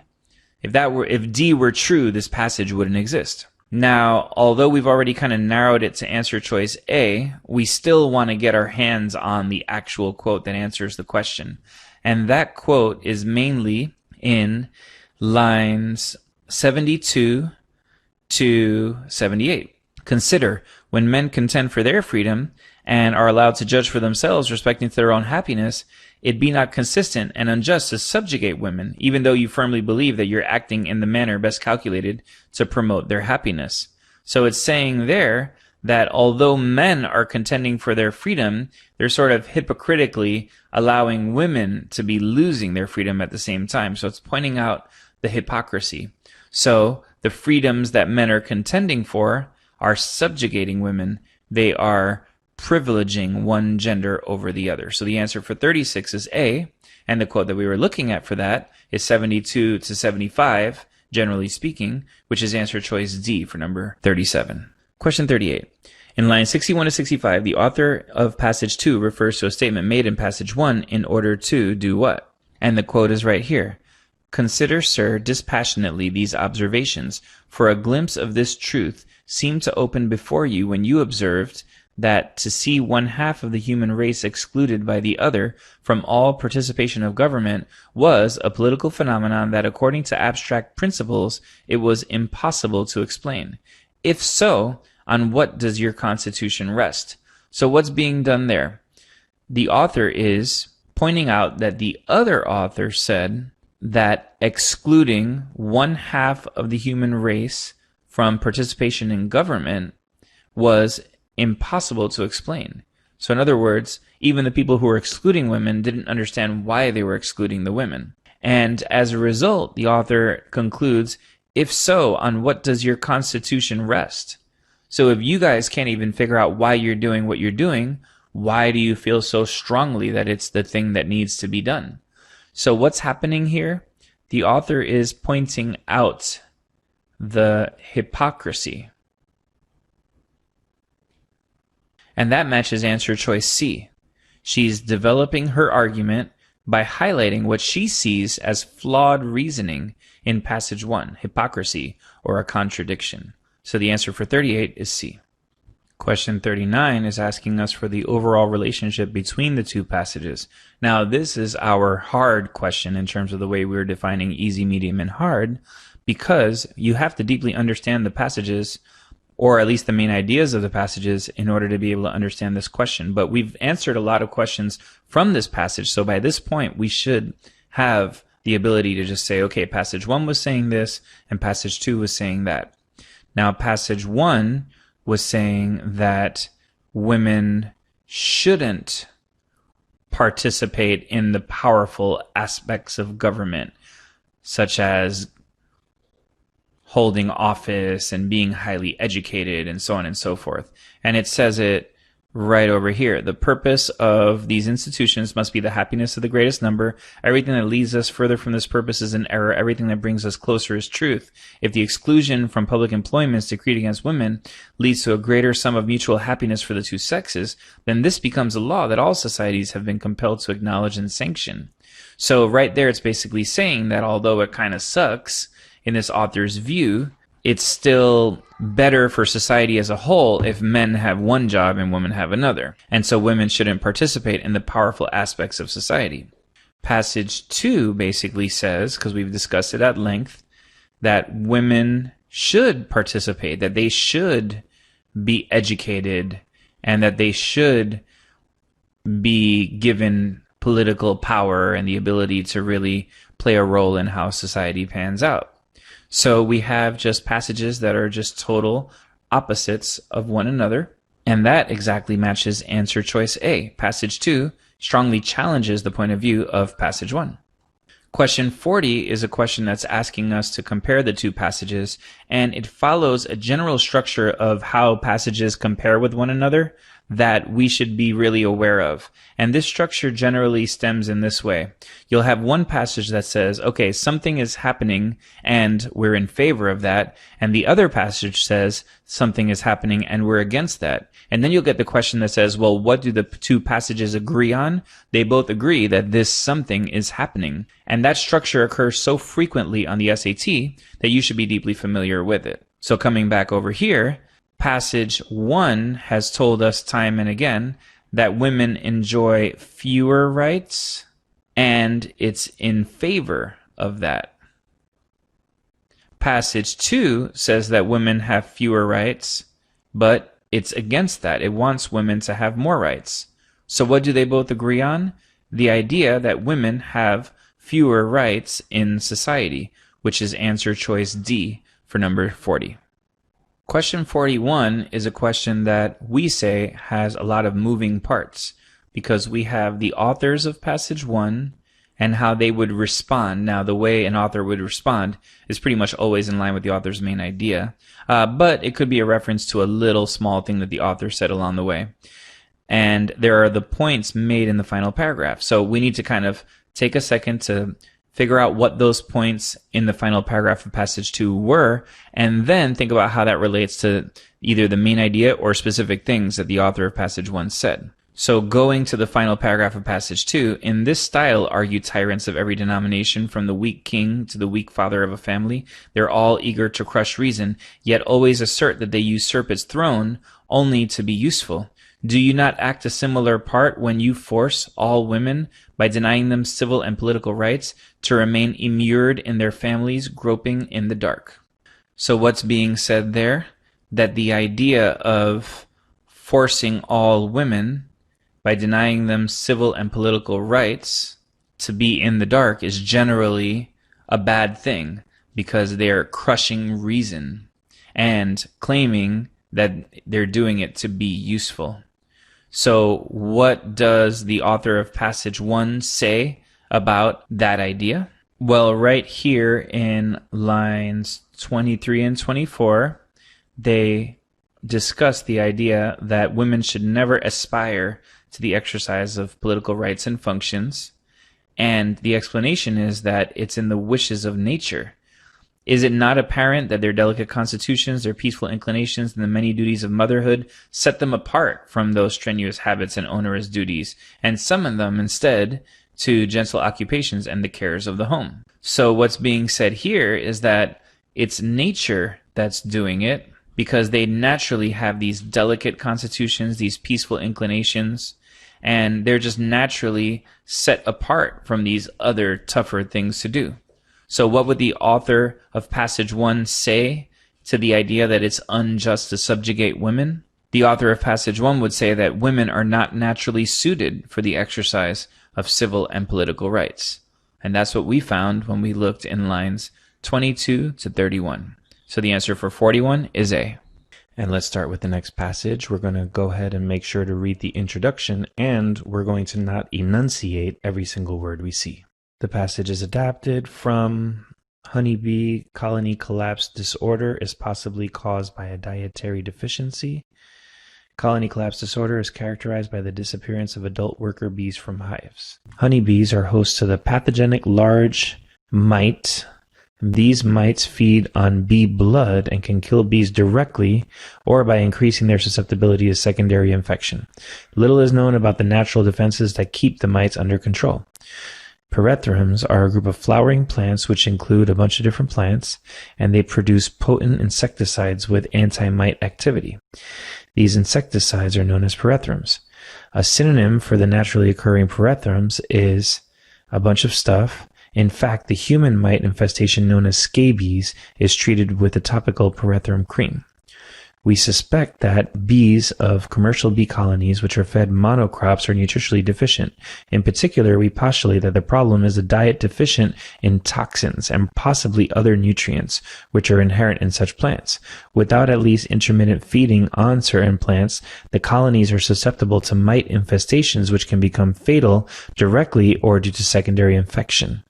The secondary infection can be viral, bacterial, or fungal, and may be due to one or more pathogens. In addition, immunocompromised or nutritionally deficient bees may be further weakened when commercially produced insecticides are introduced into their hives by beekeepers in an effort to fight mite infestation. We further postulate that the proper dosage necessary to prevent the infestation might be better left to the bees, who may seek out or avoid these plants depending on the amount necessary to defend against mites and the amount already consumed by the bees, which could be potentially toxic to them. This hypothesis can best be tested by a trial wherein a small number of commercial bee colonies are offered a number of pyrethrum-producing plants, as well as a typical bee food source such as clover, while controls are offered only the clover. Mites can be introduced to each hive with note made as to the choice of the bees and the effects of the mite parasites on the experimental colonies versus control colonies. It might be beneficial to test wild-type honeybee colonies in this manner as well, in case there could be some genetic difference between them that affects the bees' preference for pyrethrum-producing flowers. And then here we have a chart that we'll just get into as we're answering that question. So let's just go right ahead and start answering questions.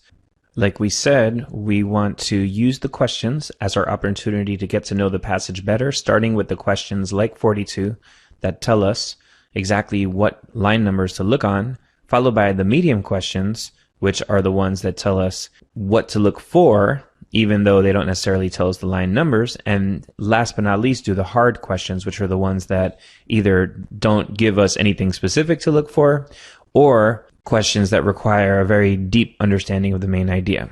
So this question is one that we really would want to do first in a real testing situation. Of course, for this video, we'll be doing the questions in order because otherwise the video would be too chaotic.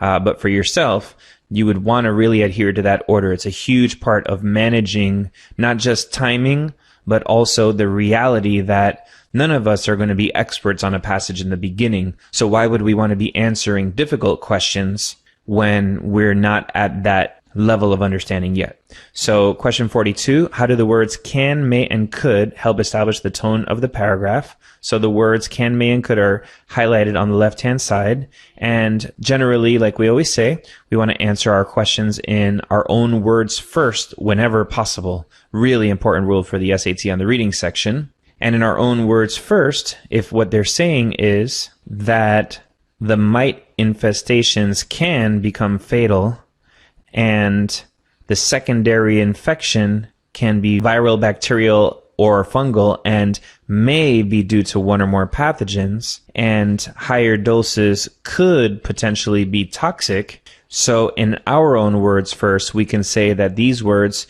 are something indicating that the things they're talking about are possibilities that they're not 100% sure of, but they're sure enough to at least speculate out loud for us about them. So now let's see which answer choices match that. A, they create an optimistic tone that makes clear. Well, we can already say A is out because, first of all, there's no optimism there. But it's the opposite of making clear. What it's doing is letting us know that there is some doubt. This might be the case. This can happen, or this could be toxic, but we're not 100% sure. Looking at B now, they create a dubious tone, okay, maybe, that makes clear the authors do not have confidence in the usefulness of the research. So I like dubious, and I like that the authors do not have confidence. It's interesting how they use the phrase makes clear, because that's the idea of certainty. So there's a lot of sort of just purposely spinning us around in circles. But why would the authors want to do this if they do not have confidence in the usefulness of what they're doing? Tell me what scientist would purposely do science that is not useful in any way. So we can get rid of that. Choice C, they create a tentative tone that makes clear. Now, once again, the making clear is kind of just a verbiage pointing us toward the idea that they're sure, but it's making clear that the authors suspect but do not know.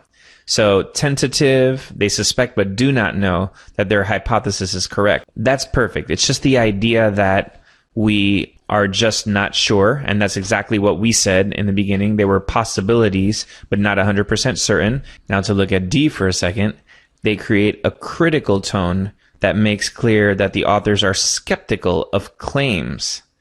Well, the authors are just talking about their own idea here. They're kind of little by little telling us what they think would be the case, so they're not giving us anyone else's claims. So D is out. So the answer for 42 is going to be C. Now questions 43 and 44 are linked to one another, and what we typically say about this question type is that you want to take the range from the evidence question. So whatever line numbers are given, the first line number and the last, you want to know that that's generally where you're going to look. But you don't want to try every answer choice on for size and essentially answer the evidence question before answering the main question. And there are many reasons for that. But here we're finding out that the range of line numbers we need to be looking at starts at line 3 and ends at line 28. And that is very valuable information because we know that we are limited to just this area here. So the question says in line 42, the authors state that a certain hypothesis can be tested by a trial. Based on the passage, which of the following is a hypothesis the authors suggest be tested in a trial? And now we can go to the area where we were directed by the quotes in question 44. And what we're seeing maybe toward the bottom is the real explanation. We suspect that the bees of commercial bee colonies which are fed monocrops are nutritionally deficient. In particular, we postulate that the problem is a diet deficient in anti-mite toxins, pyrethrins, and possibly other nutrients which are inherent in such plants. Without at least intermittent feeding on the pyrethrin-producing plants, bee colonies are susceptible to mite infestations, which can become fatal either directly or due to a secondary infection of the immunocompromised or nutritionally deficient bees. So what's being said there? That there is a nutrition, the anti-mite toxins, and without that nutrition, the bee colonies are more susceptible to mite infestations, and that can become fatal directly or due to secondary infections.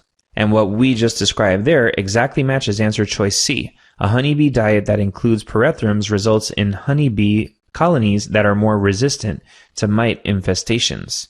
So just kind of in our own words first, the real place we saw that was lines 24 to around 28. Without at least intermittent feeding on the pyrethrum-producing plants, bee colonies are susceptible to mite infestations which can become fatal either directly or due to a secondary infection of immunocompromised or nutritionally deficient bees. So the answer for 44 is going to be D. So once again, questions 45 and 46 are connected. 46 is the evidence question for 45. So we can look at that range for what's given on 46 that tells us that we can look at lines 1 through 50 for our answer to question 45, which is not really helping us a lot, but it's something. So let's go ahead and read question 45. The passage most strongly suggests that beekeepers' attempts to fight mite infestations with commercially produced insecticides have what unintentional effect? Well, I would maybe rate this as the medium level question because there's something to look for. There's the idea of the beekeepers' attempts to fight the infestation with commercially produced products. So let's go ahead and see what we can find in the passage on that. So the only mention we're seeing of the beekeepers using more conventional methods or more commercially produced methods to fight the mites is around here where it says immunocompromised or nutritionally deficient bees may be further weakened when commercially produced insecticides are introduced into their hives by beekeepers in an effort to fight mite infestation.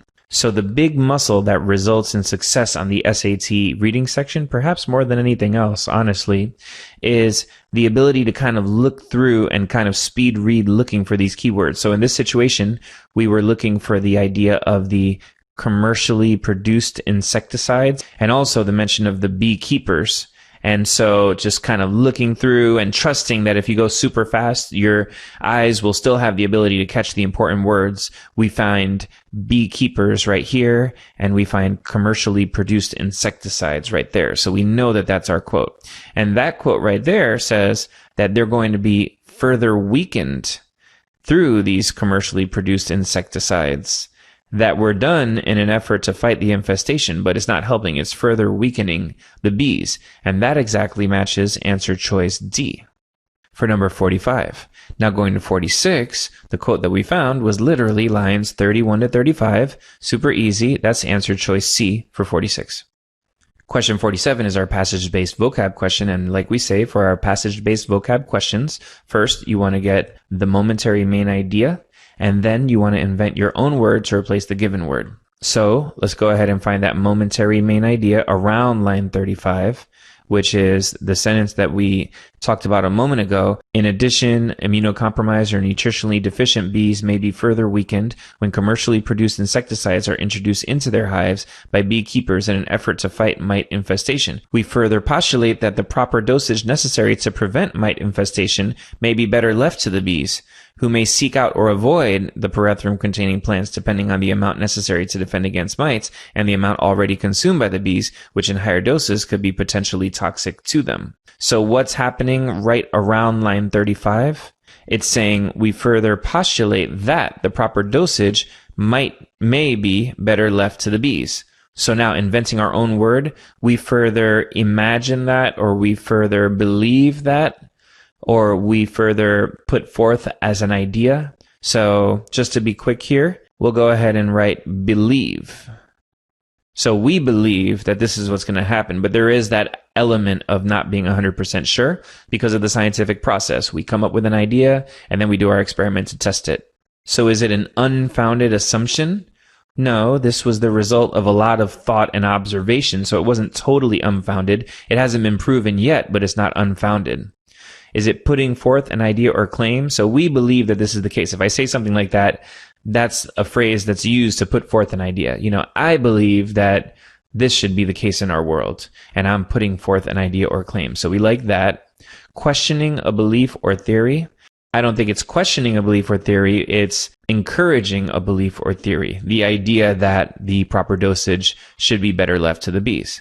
So that's answer choice C. And we conclude based on firm evidence.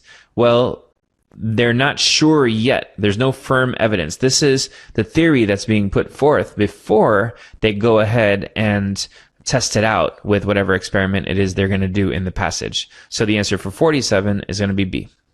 So for question 48, the main purpose of the fourth paragraph, we want to do something that we do whenever possible, which is to answer in our own words first. The only time you don't want to do that is when the question is really vague and you kind of have to cheat off the answer choices just a little bit. But generally, we want to know what you think about this, and we want the SAT to come to you and not the other way around. So we're looking for the main purpose of that paragraph, starting at 42 and ending at 50. And that paragraph says, this hypothesis can best be tested by a trial wherein a small number of commercial honeybee colonies are offered a number of pyrethrum-producing plants as well as the typical bee food source such as clover, while controls are offered only the clover.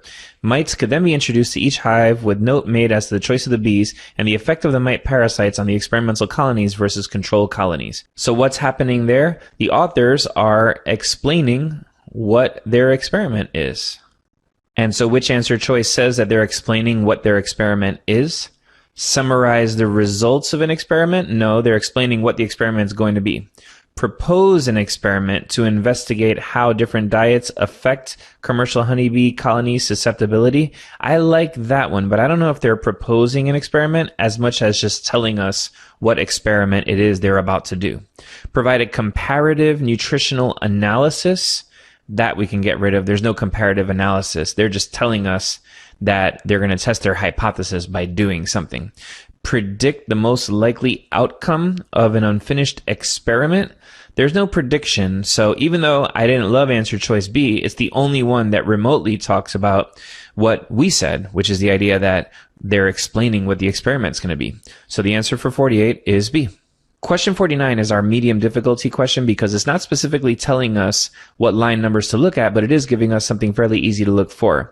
It's asking, an unstated assumption made by the authors about clover is what about the plants? So in the passage, we see clover right here, and it was in the midst of the paragraph that was explaining that they were going to test their hypothesis by offering a number of pyrethrum-producing plants as well as a typical bee food source such as clover, and the control group was going to be offered only the clover.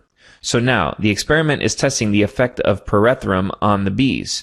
So if the experimental group is going to be given some clover and pyrethrum, and the control group is going to only be given the clover, then that signifies that clover does not have any pyrethrum in it. And that's exactly answer choice A for number 49. Question number 50 is extremely straightforward. It's asking, in what percent of the colonies with colony collapse disorder? So now, colonies with colony collapse disorder is going to be this part right here. And what percent of those were the honeybees infected by all four pathogens? Well, all four pathogens is 77%. And so we can just pick answer choice B, 77%. Question 51. Based on the data in the table, which of the four pathogens infected the highest percentage of honeybee colonies? The highest percentage of honeybee colonies without colony collapse disorder. So now, colonies without colony collapse disorder is this column right here. And the highest percent of honeybee colonies infected, well, that's this label right here, percent of colonies affected, and the highest percent for that column is right here, the 81, which is this name right here, and that's answer choice D for number 51. Now we're going to question 52. Do the data in the table provide support for the author's claim that infection with Varroa mites increases a honeybee susceptibility to secondary infections? Well, as we're looking through the chart, we're seeing the existence of various pathogens, viruses, fungi, and combinations of all four, and whether or not that had an impact on having or not having colony collapse disorder. But when we look at the question, it's asking us about infection with Varroa mites and the effect of that. So there's really no connection. This is kind of our least favorite question on an SAT or even an ACT because it leaves you wondering, well, why did they even ask us that? But the correct answer for 52 is going to be D. The data did not indicate whether the honeybees had been infected with mites. It had nothing to do with that. So that's the answer for number 52. And thank you so much for joining us. At Grateful, we offer one-on-one online SAT and ACT instruction for individuals or in small groups at a more affordable rate. If you're interested in finding out, go ahead and contact us. We'd be more than happy to help you out. Thanks so much, and we'll be posting more content soon.